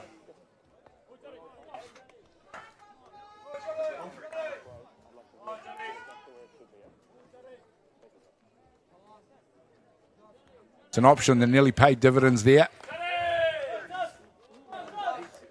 That one hits the ground, goes through to the back net for a ball. Justin, that was coming towards your foot. That's a free base right there. Are you not tempted in that spot? Yeah. I don't know if it's just me, but I'm kicking that. Yeah. Ow! Well, he's effectively turned into the lead-off hitter, and he is at the top of the order. Yeah. Yeah, 100%. And he's obviously thinking of more than just potentially getting hit by a pitch, but staying in the game, all that jazz. And yeah, well, so far, I mean, advantage Counties Manukau in this innings. 2 batters, 2 outs.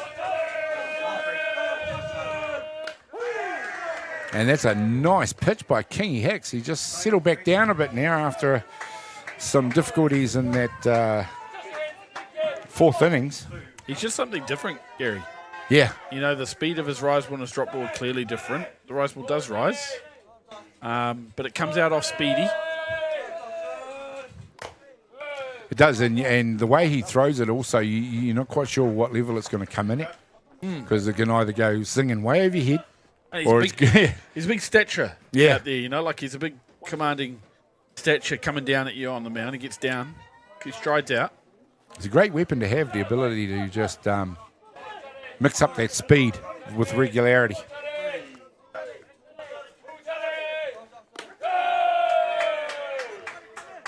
Because he is a big unit. He does look like he should be probably putting it in about 10k faster than he is. Yeah, he's got a little bit on the drop ball. I mean, yeah, I think he. I can see why they've gone to him here now, to be honest. He's just different to the other guy. Oh, nice pitch there, and what a great set of pitches we saw from him this time. He strikes out that batter. The second strike out in this innings for him. So it's 3 up and 3 down for Manawatū, something that Counties Manukau haven't done since the second innings, but Manawatū do still lead the ball game by 77-6. We'll be back with more action in just a minute.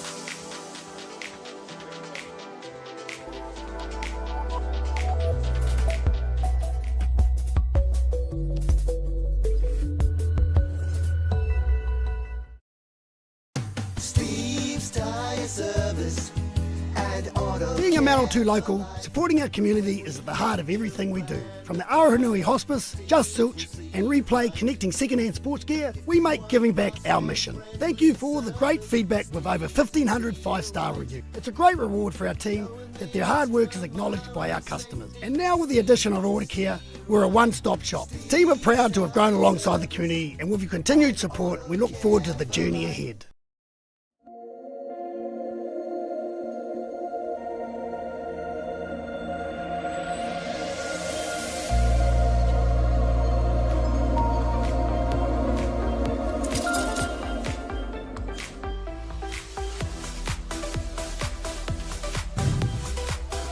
Welcome back, ladies and gentlemen. We're now into the 6th innings of this ball game, the grand final. Up to bat will be Mikaeli Kingy Hicks, who will come in and lead off. So the replacement pitcher who started the game as the DP comes in to lead off with Manawatū leading this ball game here at the beginning of the 6th innings by 7 runs to 6. Scotty, we're into the 6th innings now, and I want you to make a prediction about the end of the ball game, but based on how you've seen things, how do you see things going? Well, I feel like I've seen it all already. Yeah, the lead's then- changed several times. I look down, I'm like top of 6. We've still got a bit of softball to play here. Yeah. But at the end of the day, Manawatū are in the field and they are 1 run up. So, and not just 1 run up, they're coming up to Nikora Greening to lead off the innings for them. A great part of their order that's been productive. So I'd say slight advantage Manawatū here, Gary, obviously not just on the scoreboard, but the hitting part of the hitting lineup coming up for them too. Kingy Hicks was being asked to do the job on the mound. He was previously doing a great job with the bat, but he has struck out to be the first out here in the top of the 6th innings. He's going to be replaced by number 59, Caleb Wade. And the other thing, of course, counties haven't been tempted to bring in a pinch hitter or two themselves. No, well, that's backing the line up to do the job. Both teams seem to have hitters on the bench that they're confident to bring in. Having said that, the counties team have probably had a bit more production out of the bottom. They have, definitely. And potentially not as much reason to make changes there. Hicks, Wade and Takawa have all chimed in. Been quite productive, yes. Think about that run that was disallowed with the non-touch at home plate, with it being a 1-run ball game right now. Yeah, and you think lurking on deck there, Brooklyn Dugout doesn't know that? But interestingly, Gary, as we were saying earlier, you look over to the bullpen now, 4 counties. Yeah. And that's the number 41. Tahi, I would imagine. I would think so. Yep, warming up there. We started the game in the field, and as we said, sort of doesn't get an opportunity to warm up while they're fielding, obviously. So got to take it while they're hitting and he's not up. Yeah. Yeah, plays the game at second base. Over there warming up now as we see a hard cut at the ball by Caleb Wade. Going to have to do a... it's not a home run situation to win a ball game right now. He needs to lead off for them, doesn't he? Yeah, 100%. I don't think your 8-hole hitter's thinking that anyway, personally. It was a hard swing he just put on the ball there. Yeah. Yeah, I mean, I could be wrong. Yeah, like he might not be. He might be one of those players who's literally not thinking. And goes into the batter's box with the sort of clear mind, bit see-ball, hit bally. And that approach works for plenty of hitters. He is swinging hard and flat, so, I mean, contact could be just as hard along the ground. We kind of we're only guessing when we say it looks like he's swinging to the fence. Well, I didn't even say that, Kerry. That was just you. I'm going to hang you out to dry here. That was actually just you. Why did I just accuse myself of guessing? There we go. Just proved me wrong big time by putting in a nice shot out to shortstop. And shortstop unable to take that cleanly, so nice job in the end by Caleb Wade. Continues their production for this lower in the order batters. Brooklyn Takawa, who comes up. Of course, he's the young man who did get himself an RBI after firing it over the centre field fence. Yeah, tough ball to go backwards to, Gary, for the shortstop from Manawatū. And Justin Grant. Yeah, tough play. Fairly Here well it is. hit ball. No, this is the missed base replay. Yeah. And Sakawa into bat again right now, looking to... well, he doesn't have to hit it over the fence. They get a runner on one. So, you know...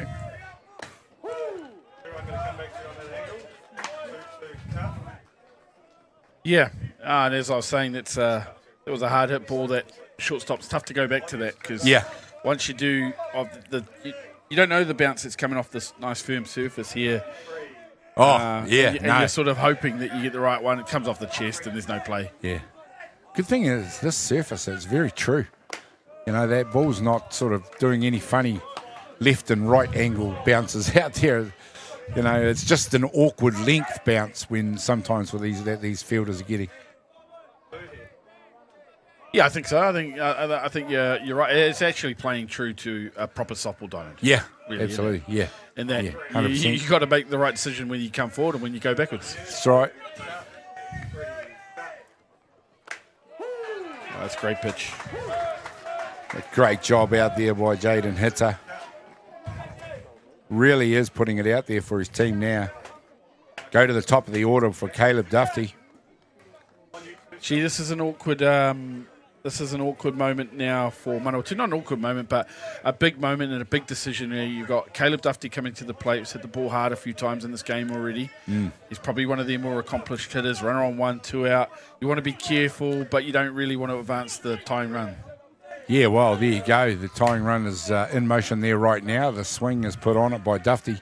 Very composed batter in there, and if hitter gets it wrong, it is in all likelihood going to cost them.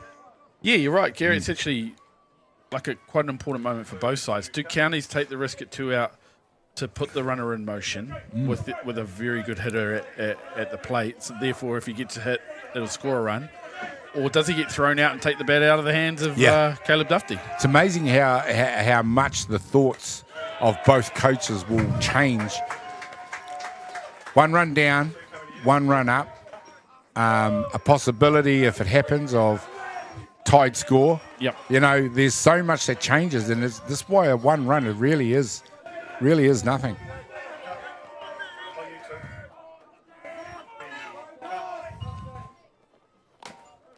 This time he's put the bat on it unintentionally, but it's gone out front. There we go. Manawatū end that innings. The 3rd out is taken. It's Dufty that heads back to the diamond.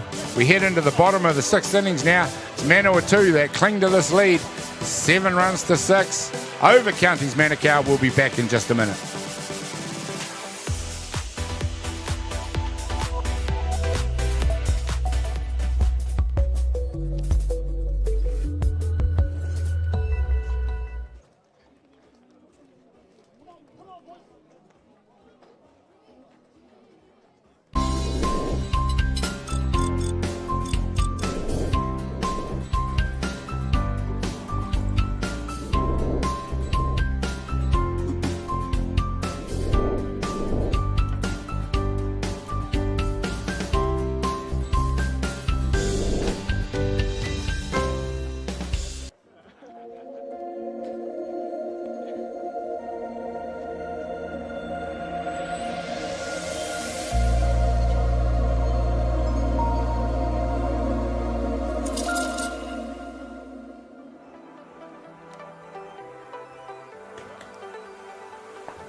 Welcome back, ladies and gentlemen. We are into the bottom of the 6th innings now, and it is Manawatū versus Counties Manukau to decide who will be the 2025-2026 National Heartland Champion. It's been an absolutely riveting grand final. Very tense. The emotions have taken over at time. We've seen close calls. We've seen controversial calls. A little bit of everything in this ball game. But it's Manawatū who lead it by 1 slim, narrow run that in the context of this ball game really doesn't look like anything. No, you're right, and it comes down to this, Gary, because we're in the bottom of the 6th. Manawatū will know they need 3 outs for the game post this, regardless of how the at-bat's going. Yeah. But I think at 1 run, it's game on. Nikura Greening gets on, and this, tough part of the order comes in. Yep. If that score gets out any further, then it's major advantage Manawatū. Well, you look at my score sheet here, Scotty, and all the colouring in is right in that tough part of the order. Yep. Bang, right there. That's the production. That's the damage zone. And if Nikura Greening, who is one of that zone, because he hasn't been out since his first at-bat. Yeah, he's had some impressive at-bats. And this is his 4th at-bat. That first pitch of this at-bat was the first one I'd seen him swing through a ball. Just shows you, though, that he's presented a bit of a different challenge. King Hicks has to batters like. Yeah, I don't want to batter that point home, but he has provided a good point of difference for them since coming into the ball game, hasn't he? And interestingly, Tahi was warming up between innings, and they've decided to stay with what's working. Well, I think 1 clean hit, or maybe 2 clean hits might see Tahi come in. Yeah. It certainly is a decision at this stage of a ball game with only 1 innings remaining after this inning. You don't want to leave that decision too late if it needs to be made.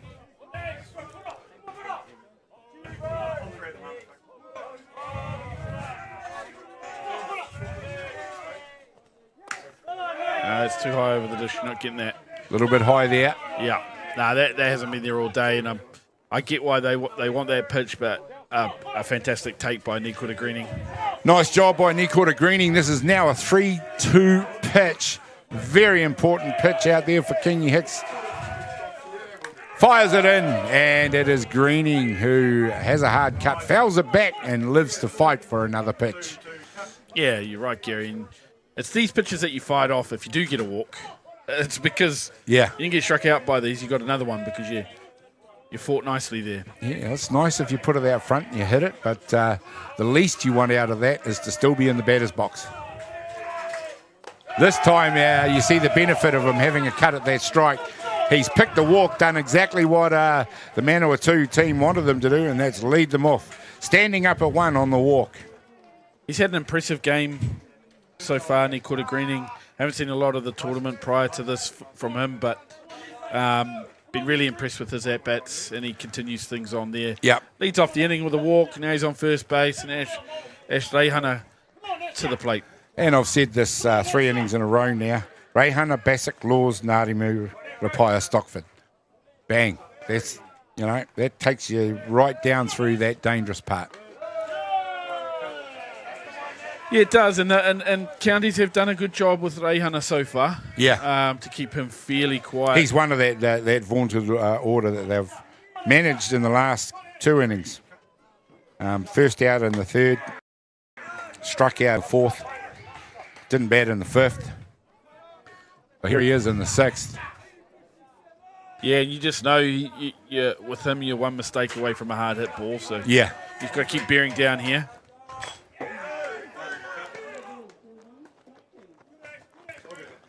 Knowing that at any time, in this game, one swing of the bat could break the game wide open. And if 1 run becomes 3 runs, that is a huge hill to climb for Counties Manukau. Yeah, as I said before, Gary, I'm convinced. I think if Manawatū put any padding on this lead, they will go into those last 3 outs. Just, when you don't have to go for after lead runners. The advantage in defence is Manawatū's as well. Yeah. Yeah, and you want to go into that last innings just knowing that you can play whatever base you want at times, and a 2-run lead gives you that. 1-run lead, you want to keep people off 2. You want to keep that lead runner off 2. Often you sort of don't say that, 1 extra run and a 1-run lead is not an insurance run, but in this case it's definitely going to be. And particularly because counties have proved that, they've got hitters in their lineup. Yeah. So, switch off at your own peril.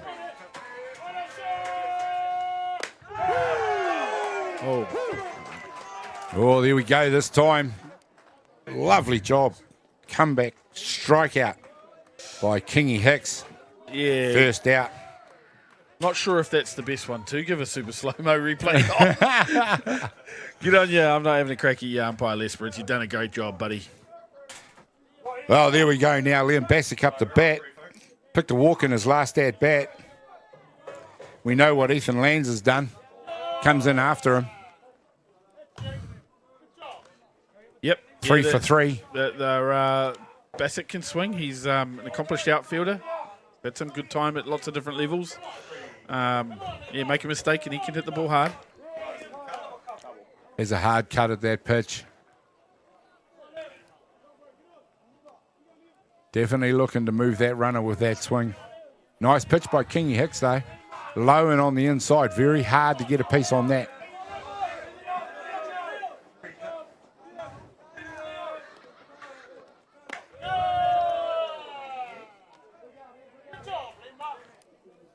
High in the zone there as the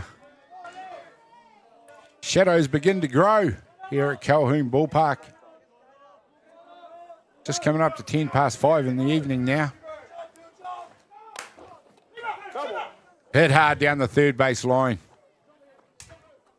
So it's been a very long but enjoyable day at the ballpark. It's not over yet. More action to come. Stay riveted to that screen.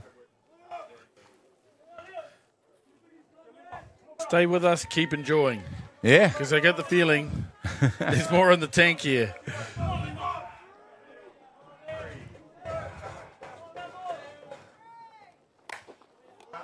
Bassett continues to fight him off. Another one of the Manawatū batters that's taken a lot of pitches.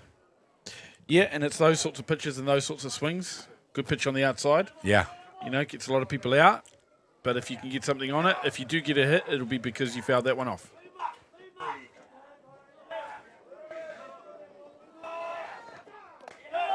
Oh, this time the ball's gone through to the fence, and that's going to gift second base to Nikota Greening.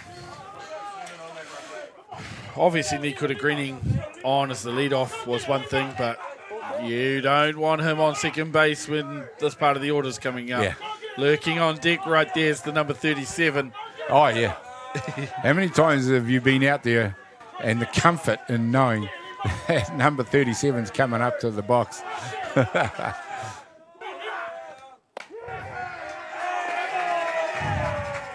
Well, here we go. This time Manawatū heaping the pressure on now. Patient. Just patience in that batter's box is earning dividends right now. Yeah, and on the replay, you can see there actually a wonderful take. Here's an interesting decision. You know, obviously, Ethan has done what he's done in the game. Yeah. And, you know, Wow. huge play Huge. to put him on here and Yeah. load the bases. But I tell you who will love this. Campbell. Campbell Cardimu will absolutely love that. If there's someone who's going to love that. Yeah, he could not give a crap whether you think he's good or not. He knows exactly what he can do Yeah. at the plate, and he's prepared to hit at any time. I just know the mentality of this dude. He loves hitting. He just loves hitting. Enter Thomas Woods at first base to do the running. DR comes in for Lands. Now, ladies and gentlemen, they've loaded up the bags now with the walk and there's only one down. Yeah, 2 outs you can understand. Yeah, that's One what out. I mean. There's Ooh, only okay. one down. All right. I mean, a sacrificial hit is definitely on. And who will know that? Yeah, Campbell Nutting knows exactly what to do in this situation. Yeah. Worst case scenario, he's looking to elevate, get the ball into the outfield, and get himself an outfield fly and score that run from 3. You know, best case scenario, he gets a pitch that he can do some serious damage on.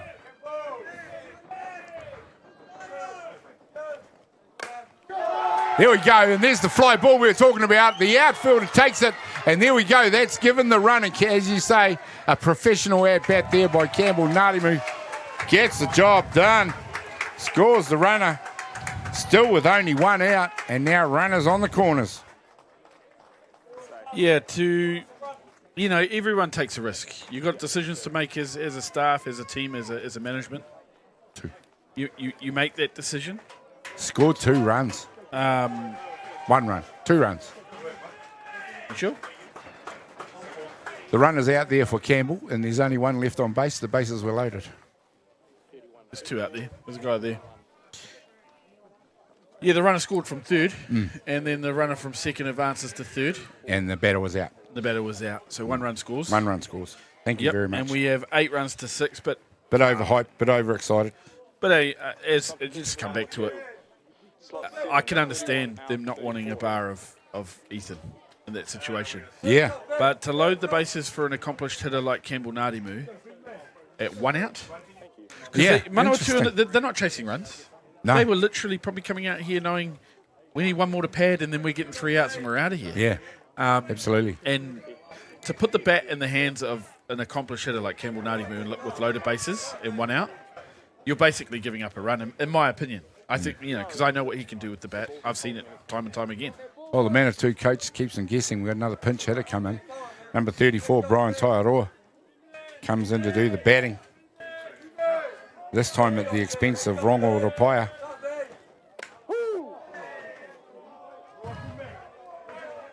There's been a few look-backs from batters in the box for Just recently. Eli. Just recently. But that's probably reflective more of the tenseness of the ball game. But you can also understand that from a new hitter to the game. Pinch hitters. Yeah. They haven't seen the zone yet. No, You know, from absolutely a not. hitting perspective. They're not as in the know, I guess, of where the zone is or isn't, as the other players who've been in the game multiple at-bats. Yeah, no, that's absolutely true. I mean, you take one that everybody else is probably like, no, it's all good, but you're like, hey. Oh, here we go. Kingy Hicks rears back to go. Number 34, Brian Taiaroa, coming to do the batting. This time it is first base who heads down and does the running. That is the pinch runner, Thomas Woods. Taiaroa. Runners at 2 and 3 for Manawatū. Essential. Now the Counties Manukau get out of this innings. Oh, and there's another high popper. It's gone deep. It's gone deep. The outfielders moved all over the place. And in the end has taken the catch. Ladies and gentlemen, the one run we thought was needed as an insurance by Manawatū is scored. And they go into the dugout, leading the ball game by 8 runs to 6 over Counties Manukau. What can Counties Manukau do in reply? We'll find out in just a minute when we come back.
Welcome, ladies and gentlemen, and could this have been the difference in the ball game? Well, we might have thought so before that insurance run was scored, and I'm sure Brooklyn Takawa was sweating on that one run that this error cost them.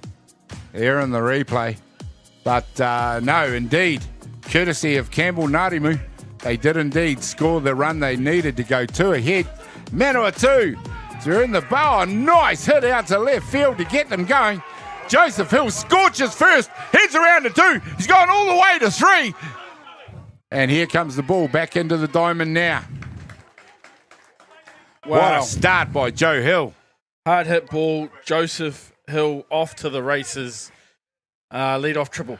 Now, not to labour the point, Gary, but as we were saying, this is how important that last at bat was for Manawatū and the bat to be given to Campbell Ngārimu in that situation. Yep. And padding that by 1 run, because now I dare say they're not interested in that runner.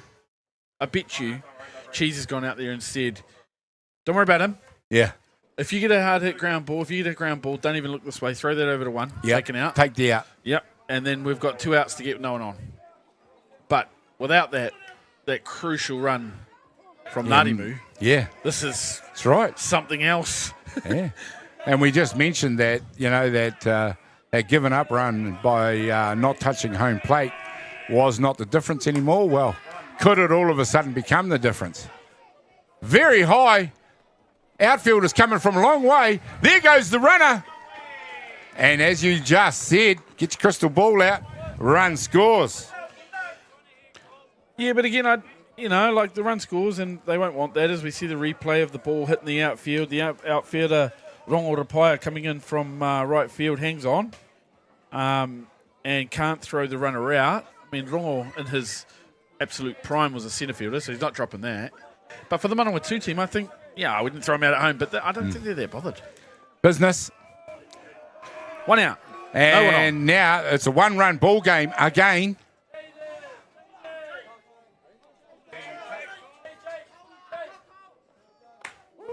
Number 40, Cole McWilliams up to bat. That was number 41. Tahi that hit that? Oh, Cole McWilliams is... Man. I don't Sorry, know why you're ladies and still gentlemen. having that... while you're still having that, you're at bat, whether you want to do that to the blue. What's that? What did I miss? What did I miss? That's waving the bat out there. Oh, yeah. Look, Gabriel Tahi was the hitter. Yeah, There. that scored Joseph Hill. Yeah, that scored Joseph Hill. 1 down, Cole McWilliams in the bat.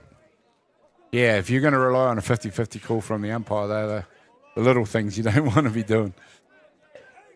No, and I think, if he wasn't a catcher and he wasn't so aware of what's been called a strike and what hasn't, I don't think he'd be that bothered. But no, that's down, and that's fine. That's fair enough. Jeff, yeah. 2 strikes on McWilliams now. It's a great 1 pitch, down. but you can see why.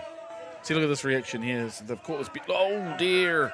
Yeah. While you're still batting, fella, I'm not sure that's a great idea. No.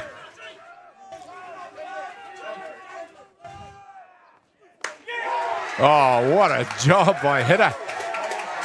He's come in to let the batter know. I just got you. Oh, He absolutely Jaden comes and gives him the send-off to the dugout. look at that. An absolute dot, Gary, on the inside, and escorted off from the diamond. Jaden Hitter decides to play escort. Make sure you head that way, fella. It's just accentuates the feeling that has been in this grand final all the way through, with 2 down now in the bottom of the 7th innings. Hunter Bailey up to bat, number 42 for Counties Manukau. The volume at this ball ground just went through the roof. He has a hard cut at the first pitch. Yeah, you can feel it. You can feel the energy, Gary. It's picked up here at the diamond. I'm sure it'll be coming through the microphones. Jaden Hitter just had 5K and out of that pitch because he is pumped. He is pumped, and he's done a great job to keep them right where they want to be throughout the Fantastic game. job done by Jaden Hitter. Dot. That is 5 pitches in a row now that have been looked at. This is a grand final. That's an absolute dot at the right time there. The batter finding it funny. There's only one way to answer this. There's only one way to answer this. Is this going to be the last pitch, or do they live to fight another day inside this time? Good take. Ball low inside. Even if you hit that, nothing good coming from that. Jaden Hitter walks all the way off the back of the mound, takes a breath. I mean, there's no way that pitch should have been anywhere near the zone, not on a 0-2 pitch. Here he is. Here we go again. Rears back this time. There's a high hopper. It's foul. And that's actually, to be fair, go foul, because if you're a Manawatū supporter, that's a tough play from all the way across there if that doesn't go foul. And it comes down from that height. He was 3/4 of the way down the line. He got a big jump on that. I missed the count there. I'm going to say... That's going to stay at 1 ball, 2 1 ball, all. 2 strikes. Yeah. This time pulls the strings on it. Wow. It's down the inside tram line, but just off the plate. Great take by the hitter. Awesome challenge to finish the game. On the replay here, the Here we change-up go. just sliding inside It was off the sliding away, yeah. Great pitch. Great take. Good softball. Good call by Eli Lesbrunts there. Let's go now. This is again. Every pitch could be the last. Or it could go to 3 balls, 2 strikes. Well, what do you know of this final, Gary? Let's go right down to 3 balls, 2 strikes. There's a full Keep the count. acid bearing on here. Counties Manukau will be sitting on this pitch.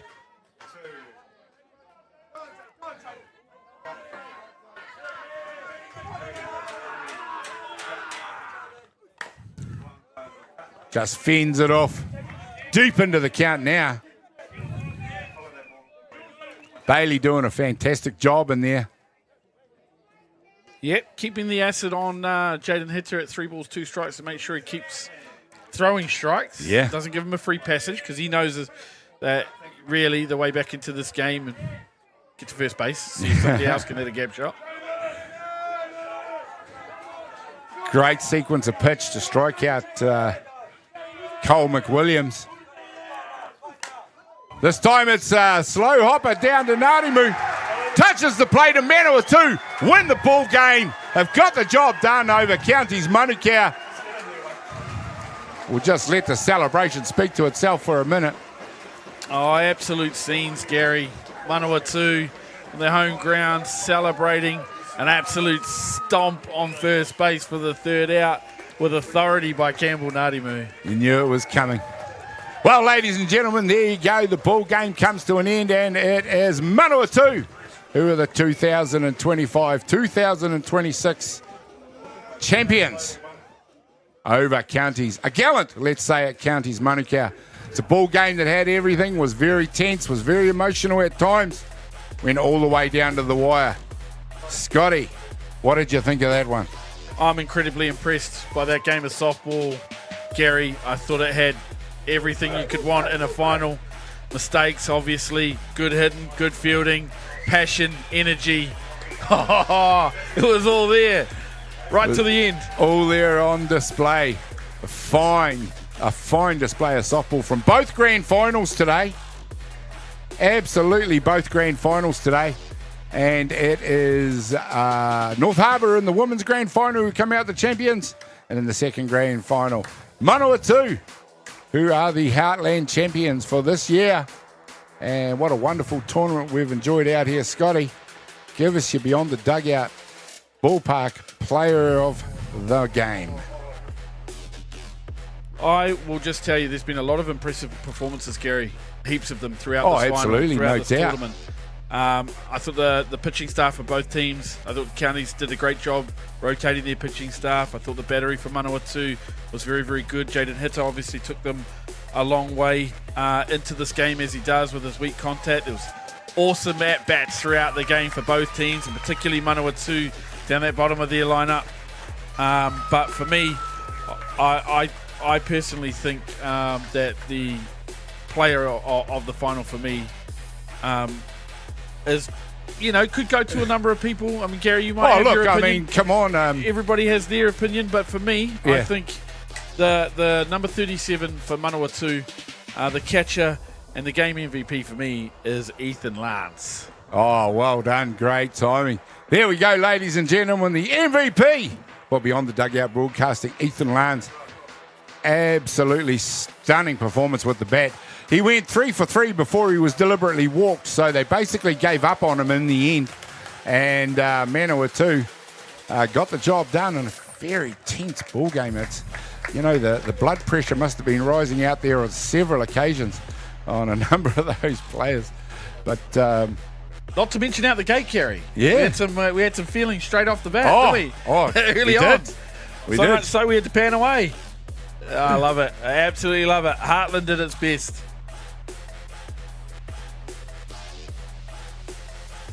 Well, ladies and gentlemen, we're just going to take a breather and have a think about it while they get the prize giving ready.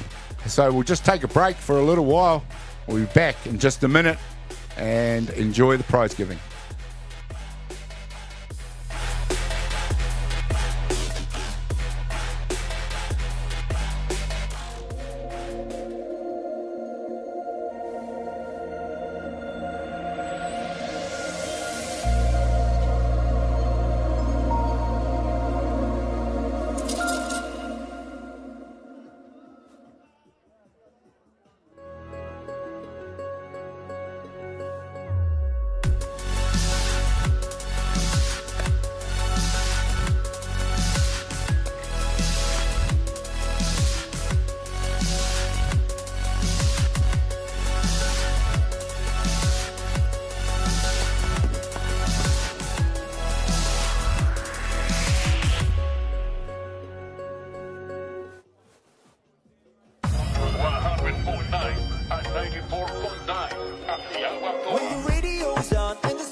Manawatū local, supporting our community is at the heart of everything we do. From the Aotearoa Hospice, Just Silch and Replay connecting second-hand sports gear, we make giving back our mission. Thank you for all the great feedback with over 1,500 5-star reviews. It's a great reward for our team that their hard work is acknowledged by our customers. And now with the addition of Order Care, we're a one-stop shop. The team are proud to have grown alongside the community, and with your continued support, we look forward to the journey ahead. Jack Links presents Messin' with Sasquatch. Watch this.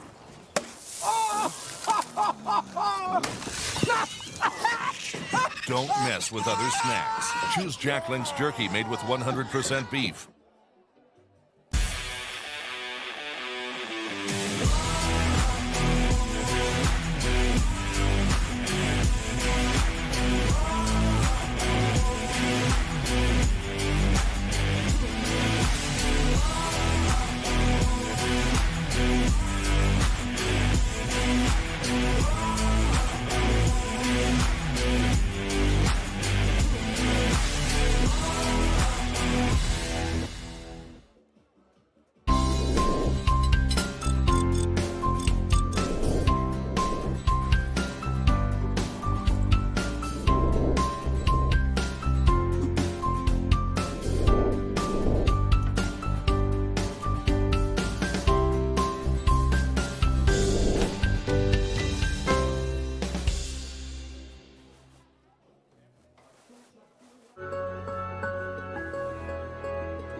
Hi and welcome to Te Rā o Te Rūkura. Kia ora, my name's Pinamo Priest. Kia ora, I'm Neil from Vibe. Tēnā koutou, welcome to Te Rā o Te Rūkura. It's going to be an awesome day.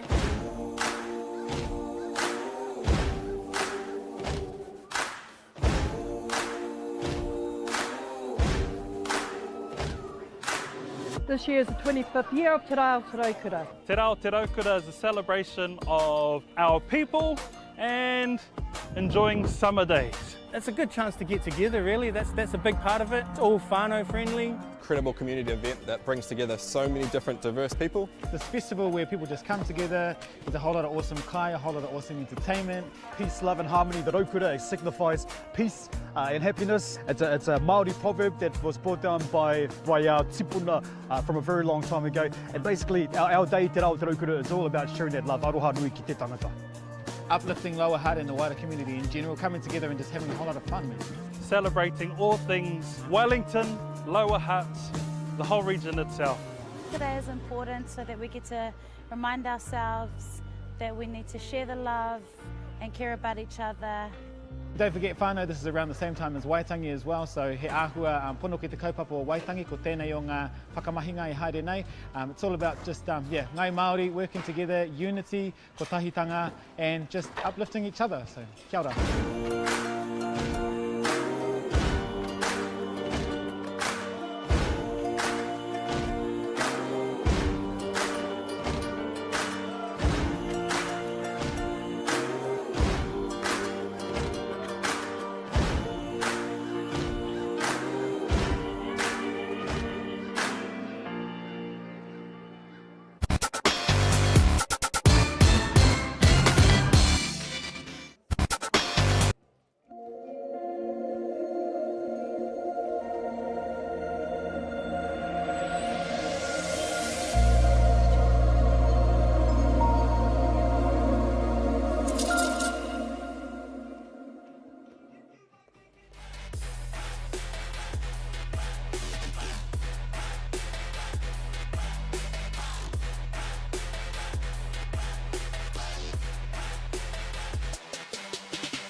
much. There you go, Scotty. Yeah, I've enjoyed it in that as much as the bacon and egg sandwich I was served at 9:30 a.m. this morning, Gary. Yeah. And from that moment on, I've enjoyed every minute of it. Yeah. The sun's absolutely blazing out here. It's a beautiful day. The diamond, the facilities are in fantastic condition. The softball's been awesome to watch. Well, you and I had the call this morning on the first game, which was the semi-final to decide which team went into the grand final against North Harbour. Yes. That game itself was entertaining. Rotorua is not a team that I've seen a lot of, but they were tough. You and me both, mate. Not a team I'd seen a lot of, and a massive respect post that game, Gaz. I thought they had the respect of a lot of people around the diamond in that gutsy wee performance. And I dare say in a close final of the women's, as you're probably going to get to in the next one, Rotorua, how much did they take out of Manawatū in that game? Yeah. Well, you had to say it because if we just quickly, and congratulations to Manawatū for getting into that grand final, if we leap ahead to that grand final, it was long. I'm fairly sure it was comfortably over 3 hours long. Yeah. And the toll must have, I think it did take a toll on Manawatū, especially at around about that fifth inning where North Harbour really did jump on their batting, especially in the sixth inning in that grand final. I mean, a lot of runs scored in that game. But, yeah, there's always an argument, isn't there, mate, about the direct route versus the having to play the extra game. Well, particularly when you get to a final, Gaz, and you're leading, and then momentum swings later in the game to the other team, and kudos to them. They made that happen as well. There's an element of them that's probably unstoppable. Yeah. Well, I like to think anyway, if I'm on that team. But you do wonder how much that earlier game had taken out of them, and how much that played into the lead changes, or what could have been for Manawatū, but taking nothing away from the North Harbour women and their performance. Well, that's the next thing I was going to mention, mate. 8-2 down in the first innings. You know, if you'd have told Manawatū before the game, you're going to be 8-2 up after one inning, they'd have taken that all day, every day, wouldn't they? Without knowing they were going to eventually not win that ball game. Yeah, I think 100%. And to the other point, Gary, you know, when you've got an earlier game and you've got a final, how much is the start of the game then coming off the back of a game or coming off the back of a warm-up? Yeah. You know, Manawatū come out the gates, bang. They're warm. They're hot. Yeah, they've just seen a whole lot of pitching. It is. It's absolute contrast. You're right. But here's us just thinking of loads of different ways in which you could play the same situation. But at the end of the day, North Harbour came out on top. Kudos to them. So the fortitude that North Harbour had to show to work their way back into that game, and they did it in twos for the next 4 innings before they launched into it in the 5th and 6th to really put Manawatū under pressure. Manawatū only scored 2 more runs in the whole ball game, but that 6-inning stretch by North Harbour to come back and eventually win, the character shown by that team, immense. Yeah, definitely. And I spent a bit of time in and around the dugout during that game. I wasn't obviously on the commentary for that game, but they were constantly talking about chipping away at the league when they were behind. And the message was even at A1 they just never fouled out of it. And I think that's actually where you go and win a final from behind. Yeah, is when you're behind by a decent amount. Yeah, and there's no lack of belief. No lack of belief because a lot of teams just can't do that. Yeah, you're that's out right. From that moment. Your down. teams do. They do. And you don't blame them at times because, you know, it is easy to get your head down. It is not easy to stay up and like you say, keep an air of belief in the dugout. And that's exactly what North Harbour did. They ran out handsome winners in that one, and congratulations to them. 24 runs in that ball game. Absolutely incredible. We go on to the men's final now, mate, and right from the word go, we knew there was going to be some emotion in that ball game. And everybody's looking at home at these beautiful pictures and the replays of the game and that highlights reel. Yeah. And you will get a sense of it from that highlights package. Yeah. But what came through the microphone in that early part of the game and the big body contact from the big man as he walks past was awesome. It just added an element to the final that both teams moved on from as well. Yeah. You know, they didn't make that the be all and end all in the game. We're going to be very lucky here, Gaz, as you start to mic up one of the men of the moment from the beautiful Manawatū team join me in welcoming Campbell Ngātimu. How are you, brother? Campbell, welcome along, fella. G'day, bro. You know, you're one of the, what will I say, old heads in that team, experienced heads in that team. Counties Manukau put you guys under an enormous amount of pressure. I mean, when you're an experienced man like that in your coaching team, you have a lot of young fellas out there. How do you keep their minds on the game? Oh, it's just about being in the moment. First of all, I need to give credit to counties. They've had a good summer, these young fellas. No doubt, I'd say within 2, 3, 4 years, they're going to be in the top shop in the NFC. So big mihi to them. In terms of our boys, just trying to make sure we stay in the moment. Don't let it get too big. You know, you just take pitch at a time.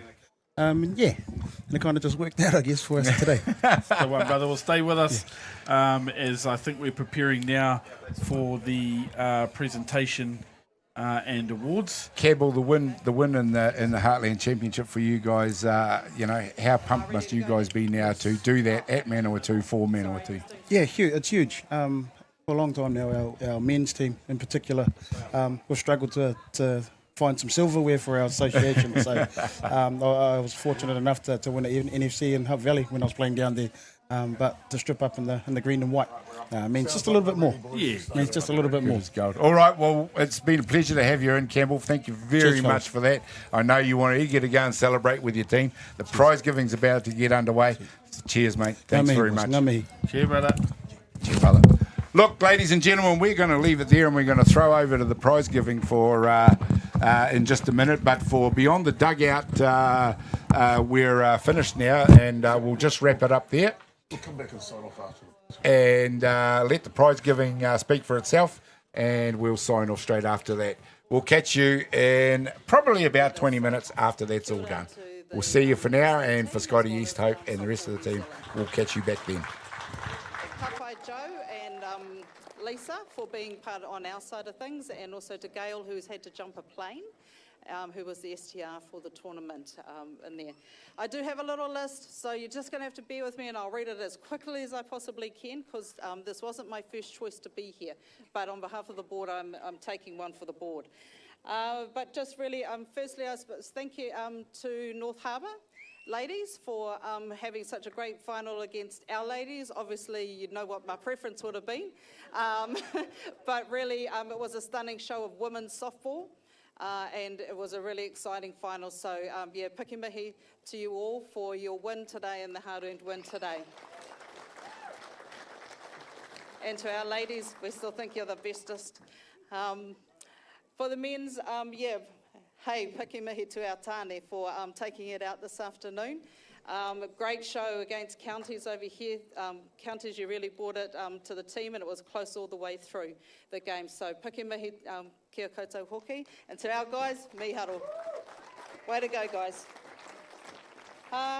As you know, you probably heard from Nan Schoon during over the last few days, our Nan over here, for doing our talking us through-ish through the games, but being able to do some of that calling of the games throughout the day, throughout the last 4 days. Thank you, Nan, and also to July, who was kind of her sidekick for a little while over the last few days. Paki out for Nan. She did a lot of reading of our sponsors. Thank you to NZCT, Pink Flamingo. Pink Flamingo are awesome. The scooters we've used in the last couple of tournaments, and honestly it gets our grounds crew and our tournament people out and about real quick, and also helps some players get around the field as well. Sport Manawatū, ITM, JP Plumbing, Palmerston North City Council, Whakata Māori for their stuff, Lifestyle Sports, Inspire. Net. Thank you, Joe. But look, also, as you can see, you would have seen throughout the last few days, these awesome pink tops of positive vibes only. We've had that, put that into the competition since the start this year, and it's actually really cool. I think it has come from counties, from rugby, but it's been picked up really well here in the Manawatū. So, yeah, I don't know, consider it in your own associations, eh? What have we got here? Oh, obviously to our officials, the umpires and the scorers who make things happen, whether you like the calls or not. They actually help our game and they make sure that we can have some fair competition as well across the way. Whether you like, and I think just piki mihi to them, Wiramu and Ali here who look after and guide our scorers and umpires. Nearly there, guys, nearly there. Yeah, give them a hand, eh? That's a hard job. Also Volunteer Central, who we've had a lot of whānau over the last few days, who come in and help us out on the grounds or underneath in the dungeon. They are an absolute blessing to just give a hand over that time. Also just want to say to our softball hapore, our community across the Manawatū and our wider region for always turning up, being here. It is so cool and so proud to be a part of the Manawatū softball hapore. So yeah, mihi to you and mihi to each other. All our teams, probably lastly but not least, our grounds crew. Man, we've got a beautiful park, we really do, but it wouldn't be beautiful without them. And all the stuff they do to not only on the diamond, but keep our whole park looking stunning. They're out there picking up the rubbish. When you all go home, they're actually out the back there sorting through the rubbish, which is recycling and rubbish, and it's all in one bag, and they do that every single night and all through the day. So just a really huge mihi to AJ and the team for all that they do. I think I might be. I might well be at the end of my little list here. What? I feel like I am at the end of my list. So other than that, but thank you everybody for coming and being a part of Heartlands, and just want to wish everybody safe travels home, whenever you're leaving, when you're going. Some people have gone, but safe travels. Thank you for coming and being a part of our hapore, and I'll just hand over to Vaughan, who is now representing Softball New Zealand board member, who's going to carry on. Kia ora. Tēnā koutou katoa, mihi nui kia koutou. It's my pleasure to be facilitating these formalities under a showcase of top softball for Heartlands. And so I also wanted to acknowledge, before we went too far further forward, is acknowledge the Manawatū Host Association for such a fantastic job. Grounds crew, catering, event organising. Let's hear it up for Manawatū.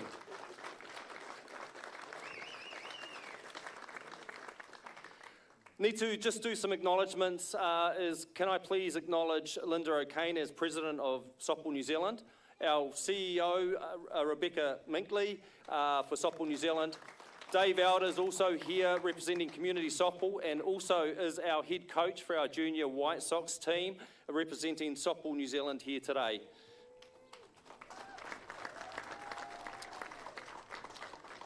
I really do need to acknowledge our STR for this tournament, Gail Wiri Hiko, who had to catch a flight and has done all the formalities for this whole tournament, alongside Joe Rata and Lisa All as tournament organisers. Can we give her and her supporting team acknowledgement, please? It has been acknowledged our chief umpire and chief scorer, Wiramu and Allison, and their crew for facilitating these games that we couldn't do without them. So our Blues and our scorers, could we please acknowledge them?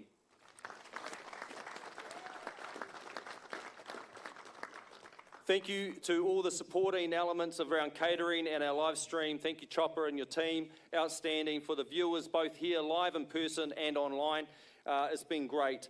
Can I please now welcome to say a few words on behalf of Softball New Zealand, our President, Linda O'Kane.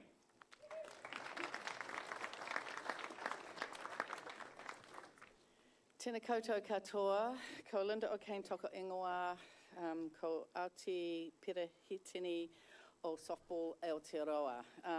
Warm greetings everyone, my name's Linda O'Kane, I'm President of Softball New Zealand Aotearoa. On behalf of Softball New Zealand, thank you to everyone who's been part of the Heartlands tournament. To the players, thank you for the passion and pride that you've been showing during the tournament. That's what Heartlands is all about. To our coaches, umpires, officials, volunteers, grounds people, to you guys over there, Chopper and team. We couldn't do without you, and we're incredibly grateful for the time and the effort that you give, so thank you. A big thank you as well to our hosts and organisers for the hard work and hospitality.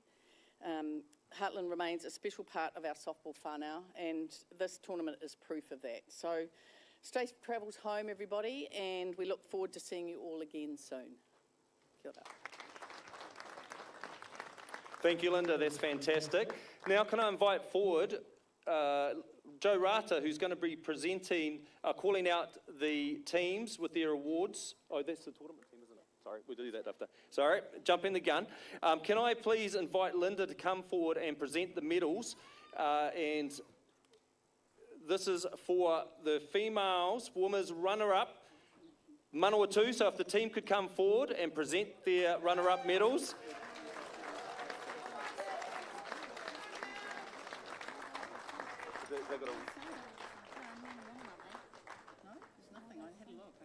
Have they got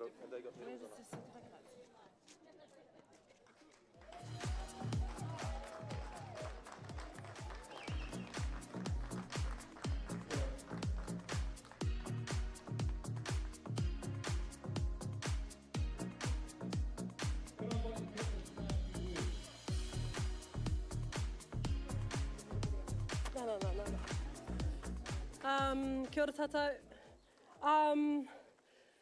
Hey, just first off, I'd like to congratulate all the other teams that came to play in this tournament. Majority of us are from little provinces that don't get the exposure that everybody else do. So it's mean to see all the little provinces come up against, well, as North Harbour came together, It was right shit, but first off, we had the bomb scorer, so I'd like to thank Margaret for scoring us. Our manager, she's only been with us for 4 days, but she done an amazing job for her second time being a manager. Our coaches, once again, me mahi. Hey, we didn't get the dub, but better not. I was about to say a swear word, but you know. Umpires, mean job, questionable about one, but he's gone. He knows who he is. Beyond the dugout, mean thank you for going live for the ones that were lazy and couldn't drive 40 minutes from Levin, which is my family.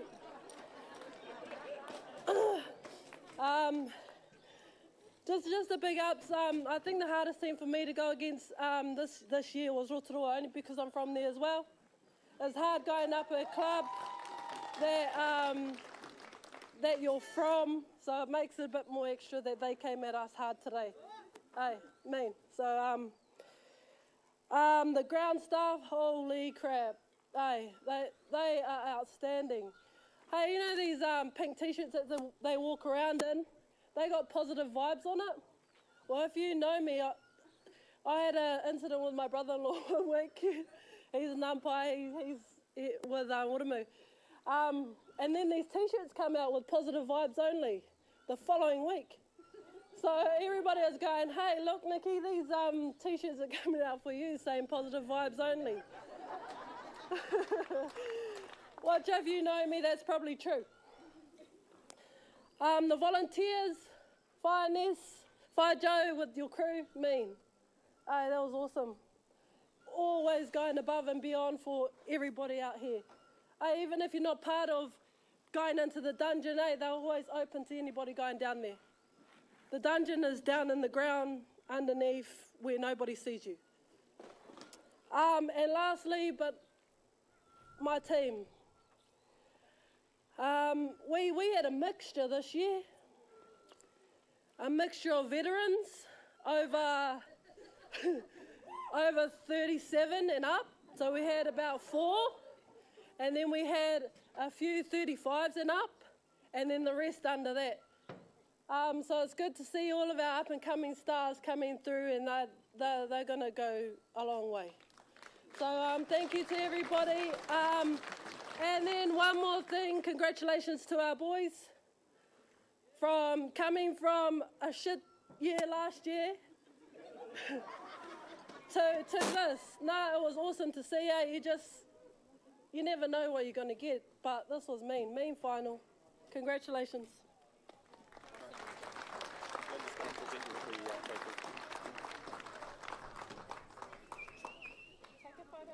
Yeah. Photo of Beyond. Thank you. Let's hear it again for our runners-up for 2026, Manawatū. Now can I invite forward North Harbour as our winners. Aroa mai. For our North Harbour women's team as our 2026 winners. Congratulations. So these guys get medals? Okay. Can I invite Captain up to say a few words?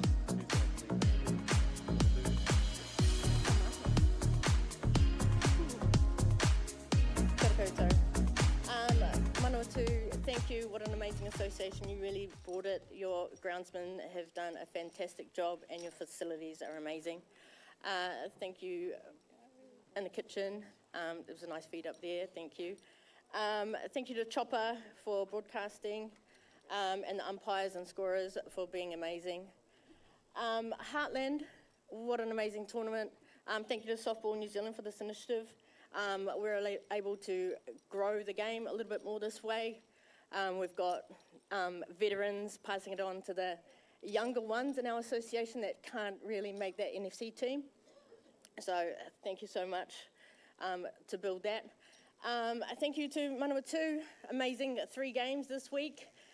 It's been amazing softball. And to our girls, amazing final. What a comeback. We don't die, we don't give up, we keep on going. And it's not until that bottom of that 7th or the 8th or the 9th where the game is finished. So good job. Thank you everybody for being involved. It's been an amazing tournament. Thank you.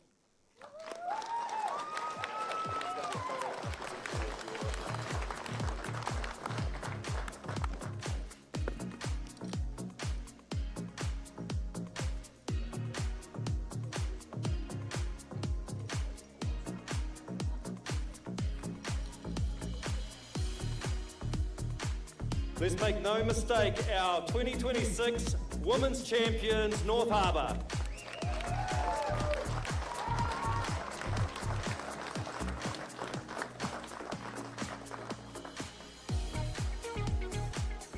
Gives me pleasure now to move to the team awards for the men's competition.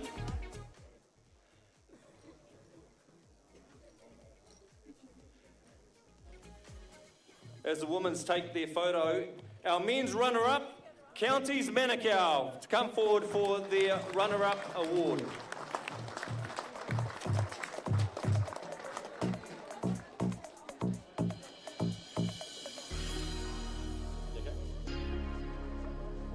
Can I invite the captain to say a few words?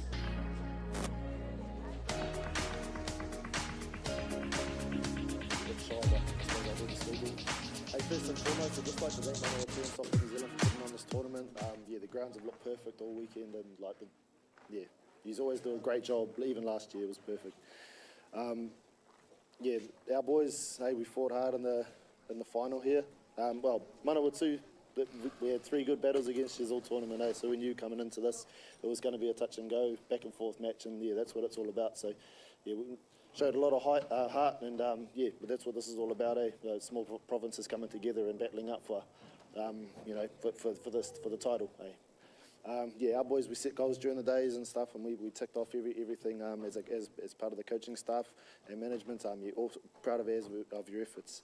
Us and the association will be proud of, right? So hold your heads high. Not sure where else to go for this, but just thank you everyone. The scorers, the umpires. Tournaments don't happen without you guys and the people behind the scenes that make it all happen. So just thank you everyone. Thank you Manawatū.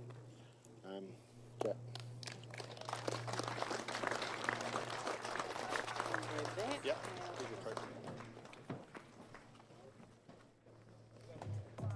Let's hear it for our runners-up, Counties Manukau.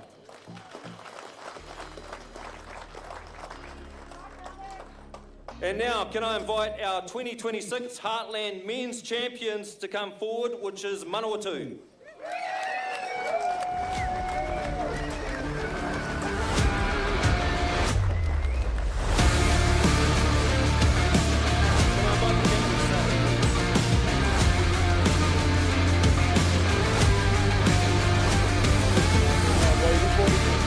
Tira kei ngā mātau waka tauti mai a tēnā tātou katoa. Tuatahi ake, kia mihi au, kia mihi au kia koutou katoa, kia tātou katoa, kua whakaemi mai nei tēnei rā, i tēnei wiki mo tēnei tōna mana, mo tēnei whakataitai poiuka. Tēnā tātou, ka huri au ki te reo prāwa, kia mārama ai tātou katoa. Kia ora everybody. First of all, I just want to just give a big shout out to everybody, all the grounds crew, all the hāpai your committee, all the helpers at the back, all the scorers, umpires, officials. Thank you very much for the week. It's been a long week, and just happy to get the spoils. Ka rua kia koutou, Manukau, Counties Manukau. Had a good summer so far, boys. And New Zealand men's softball's in good hands with you fellas, young fellas. Keep it going. Ngā mihi, boys. To us, to our boys, it's been a long time since Manawatū men's softball brought home some silverware, so it's pretty good to get something for our whānau. And safe travels home. Ngā mihi koutou. Kia ora.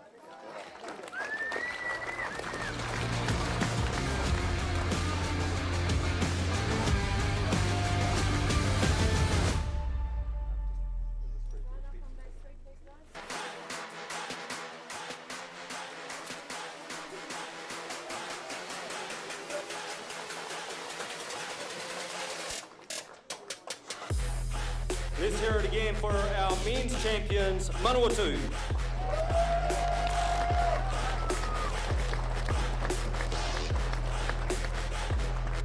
Before naming our tournament teams, I'd like to go through the individual.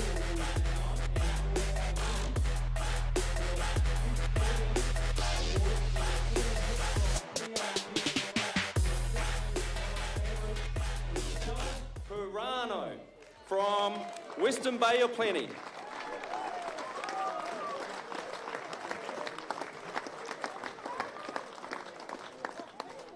Is there a representative here from Western Bay of Plenty still?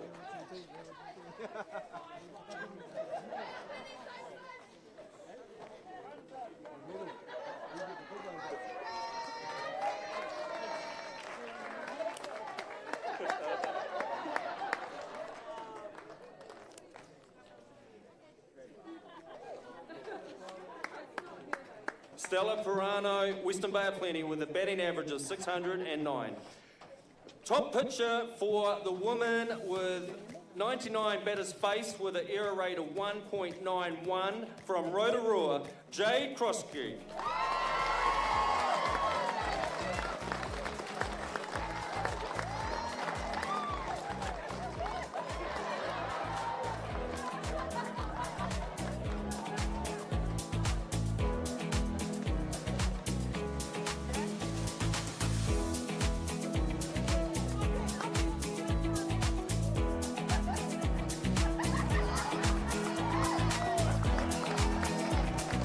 Fantastic. And now for the MVP from North Harbour, Claudia Gibson.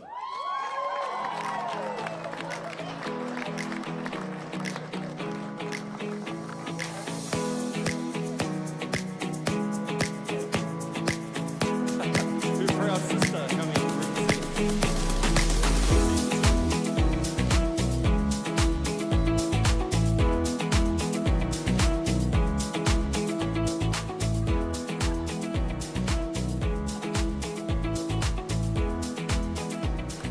Well done for those individual awards for our women's section.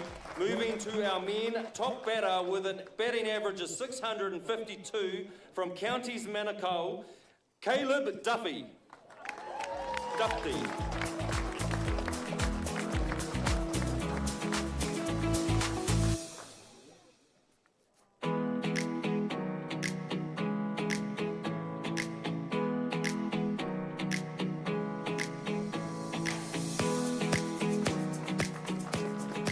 Fantastic. Top pitcher in the men's section facing 138 batters with an average of 4.72 from Wanganui, Thor Darlington.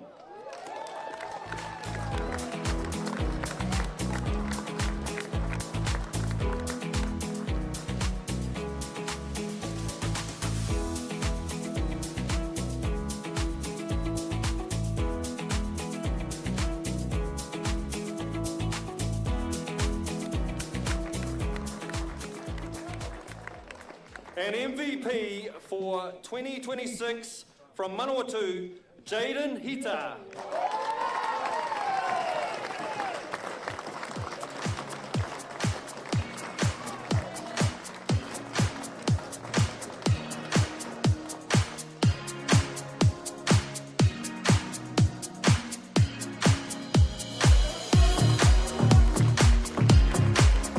Fantastic for our men's section recipients. Can I now pass it to Joe Rata, who will read out the tournament teams. Come forward. Could you please hold the applause until all names are read out for the team?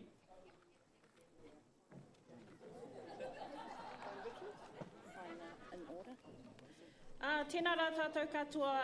It's my honour to announce the tournament team for 2026 Women's New Zealand Fast Pitch Heartland Championship. So I will start the ball rolling and then we'll just keep calling out the names. Okay, first up, and in no particular order. Thank you. From Rotorua, Jade Croskery. Also from Rotorua is Tali Tonuu.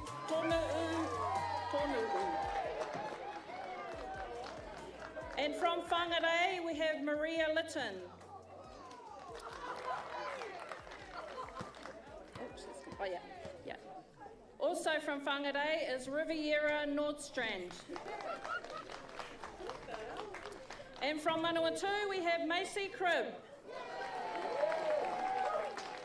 And following Macy in the same team is Deanna Paul. Also from Manawatū, we have Ashley Salu. And also from Manawatū, Nikki Tatana. Yeah. From Marlborough, Woody Bristow. And from North Harbour, Cheyenne Freeman. Also from North Harbour is Claudia Gibson.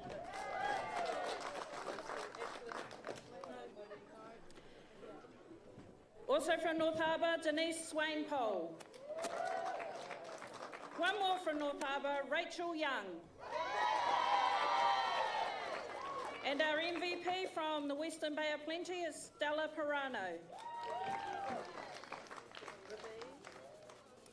From Manawatū, Ngā Rongo Kaumoana Ponga. And last but definitely not least, Taylor Waitukia.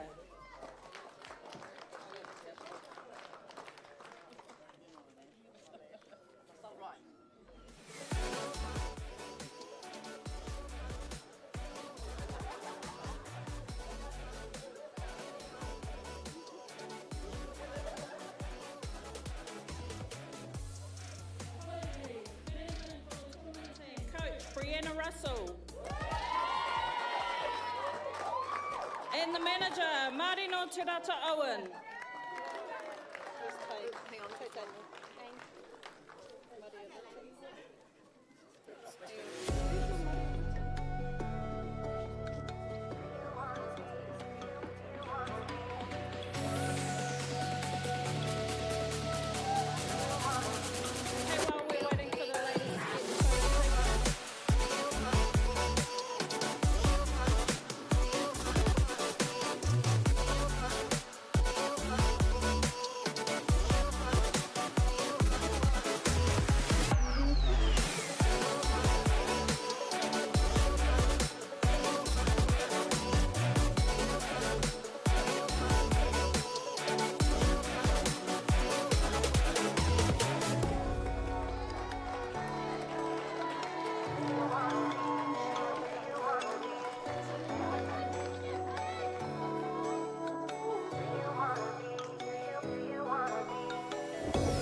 on to the men's tournament team.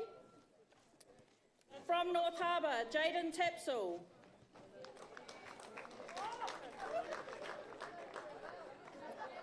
From Counties Manukau, Hunter Bailey. Also from Counties Manukau, Jamie Matthew. Caleb's here. Have I done Caleb? Yes. From Counties Manukau, Caleb Dufty. He's not here. Okay. Also from Counties, we have Cole McWilliams. Also from Counties is Gabrielle Tahitahi. We're just holding off on applause to the end. From Wanganui, Tor Darlington.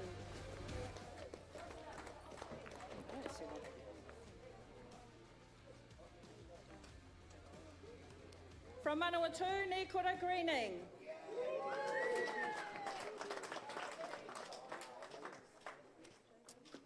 Also from Manawatū, Jaden Hita.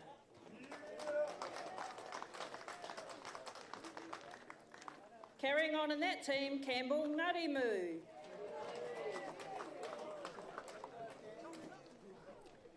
And also Ash Reihana. And last from Manawatū, Brian Taiaroa.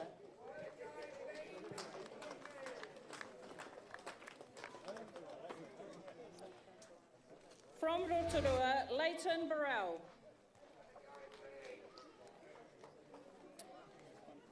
Also from Rotorua, Ian Campbell. Ozarian Marshall from Rotorua. And William Marshall from Rotorua.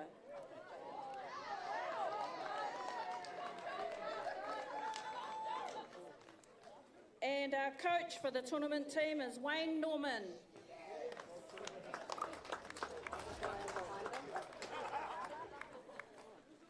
And the manager is Adam Phillips.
Heartlands tournament.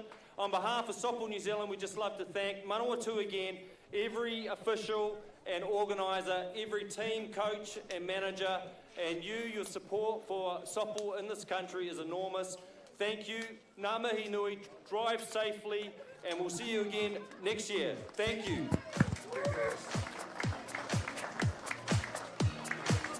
There you go, ladies and gentlemen. That is the tournament over and dusted for 2025-2026, the Heartland Championship. Another wonderful tournament put out there by Softball Manawatū. We've just got some thank yous to run through on behalf of the whole crew, and we'll start with the Softball New Zealand crew and the officials. Softball New Zealand, Rebecca Minkley and Amy Russell, Dave Elder, Gail Werahiko, Joe Rata, Lisa Orr, Wiramu Tamaki, Alison Kensington, and Giselle Bishop, the statistician. We go on to the Beyond the Dugout broadcasting crew, all of those that have been here throughout the week, and there's quite a lot of them. We'll start with Adrian Royal, Reese Duncan, Damien Collins, Duncan Stokes, Annie Schoon, Doug Roberts, our friend from Vancouver in Canada, Troy Duncan, Scott Easthope, myself, Gary Rohihi, Robbie Easthope, Derek McFarlane, and Jason Chopper Gerbes. That'll round out all the thank yous for this one, and they are heartfelt thank yous. All of those people do a lot of work for our game, obviously the Softball New Zealand people, but it is a labour of love for myself, Gary Rohihi. That is it for another Heartland Championship. Thank you, and ka kite.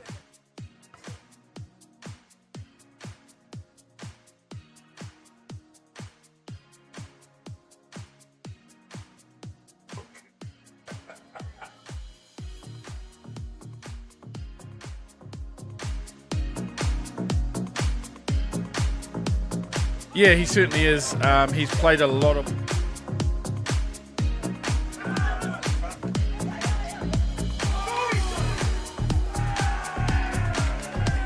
Championship, New Zealand.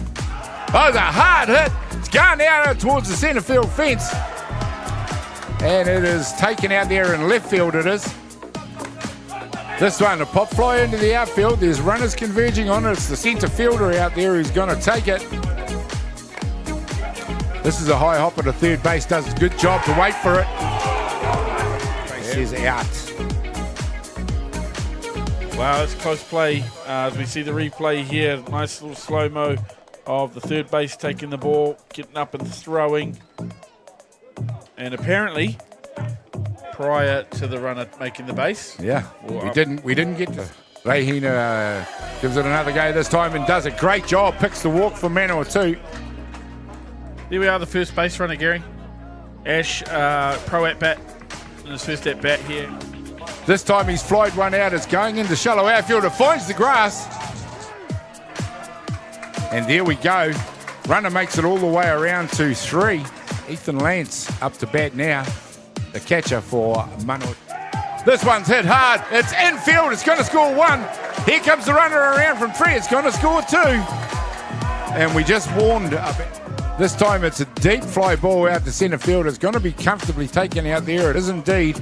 By the communication and the way that the catcher manages his game for the pitcher. Sorry, Miko Ida, Kingy Hicks. There we go. The steel's on this time. And there's bodies all over the place out there. There's a nice job by Jaden. That was cool. Yeah, another kid who went a long way in the tournaments. Nicely picked up out there by third base. Fires it across the diamond. Yeah, good at bat to lead off the innings from Rongo, but really nice play to take him out there and make sure he doesn't cash in on a good at bat. Nice job by the third base out there. Yeah, there's a nice high hopper out to shortstop. Can't take it on the backhand. They got here. That's right. Runner in motion. Here we go. The steel's on. The throw's just off the plate. Oh, this time he's launched one high into the outfield. It is a left fielder that comfortably gets under it. Leading off here as he hits that There's ball a hard hit out to left field. It lands on the grass. He is very quick around the diamond.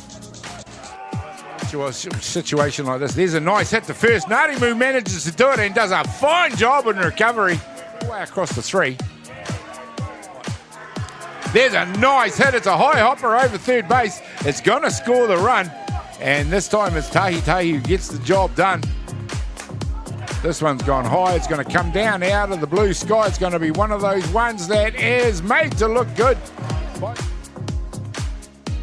To throw the pitch, and this time again, it is high out into the outfield. Centre fielder does a fine job in getting out there. Here we do have a great mixture of youth and experience. Anybody out there watching who knows, give us a little comment if you know how old the batter's after greening down. And he's done a fine job. This time it's just a straightforward hit out to second base, comfortably taken. Skied the first pitch out into the diamond, well taken. There we go, a carbon copy of his last at-bat. He's hit one hard out to third base. Ethan Lands has. Nice. He's hit that one hard. Has managed to make it through to the outfield. Green turns 3, heads home. And there we go, Manawatū. When it comes to the plate, gets a pitch to drive. Hits it through the hole there. Tough play. Good effort as we see on the replay. Some fast running. Rounding hard as the shortstop in the background there. Great little picture going down. A little bit of a problem to be looked out there. Just make sure he recovers okay. But Campbell Ngāti covers. Oh, there we go. That ball's just hopped over first base. It stayed inside the line. And it's Manawatū are going to help themselves there. Wrong order, Paya. This one goes to the back net. The runner coming in. The flick. Remind these guys that you've already had your conference for the innings. Oh, that's a nice way to put it, Gary. I mean, as we see the replay there. And that's going to see the change you were talking about. Runners off hand, but he makes a fine. Dave Elder, who programs with the senior and junior White Sox. Absolutely. We've also got to see if we can get into that. Oh, that's found the field in right field. It has beaten the fielder out there. It's going to score the run for Counties Manukau. And Diamond with what's going on in here, but what a fine piece of batting. That was going to be my next question about the Black Sock program and where to at the moment for them. Yeah, look, so we're pretty excited. We've got 2 international events in the next year, so we're really excited about that. So look, oh, this one's hit high and hard. It is going deep. Deep. It has made it all the way out there. That's going to score 2. It's a double shot. And that was the number 9 hitter, Brooklyn Takawa, who home runs out there. And in the blink of an eye, it is the lead changing once again. Deep into a... Yep, here's Brooklyn Takawa, the home run hitter, coming into home plate as we see him jump. And we'll just leave his footing there, over the base. Spreads both feet. Now, I tell you what, it doesn't look like he's touched the base there, Gary, but one thing we can't... Just made a whole generation of youth softballers want to tell their coach. In that at-bat, Gary. And then that one, little dipper. Fires one, and it is hit straight through that 5-6 hole, just as we alluded, and it's scored 2 runs. Bat off the shoulder and have a cut. This time he's hit one. It's hopped out to second base. He's taken it. Fired across the first for Counties Manukau. He hits one. The first pitch hard to shortstop. This. The out. The thing is. Great pitch. Cole disagreeing. Yeah, great pitch from Jaden Netta. This time it's hit hard up through the middle. It's going to score the run and peg that lead back to just 1 run. See that hard That's hard down the third base line. The throw is made. 1 run scored. Struck out and back in the dugout. You know, it becomes at all times. There we go. That's a hopper by Newton. He's got a good set of wheels, but he doesn't beat out the throw. It's a fine play at shortstop. Yeah. You know, the speed of his rise ball and his drop ball are clearly different. The rise ball does. Final.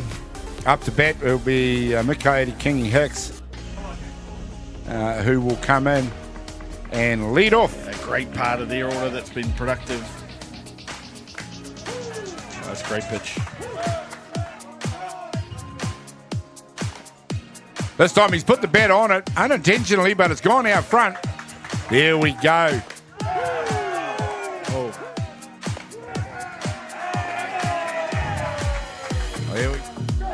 There we go, and there's the fly ball we were talking about. The outfielder takes it, and there we go. That's given the run, and as you say, a professional at-bat there by Campbell Ngāti gets.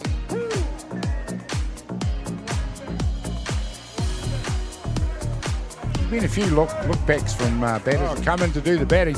This time it is. Oh, and there's another high popper. It's gone deep. It's gone deep. The outfielders moved all over the place.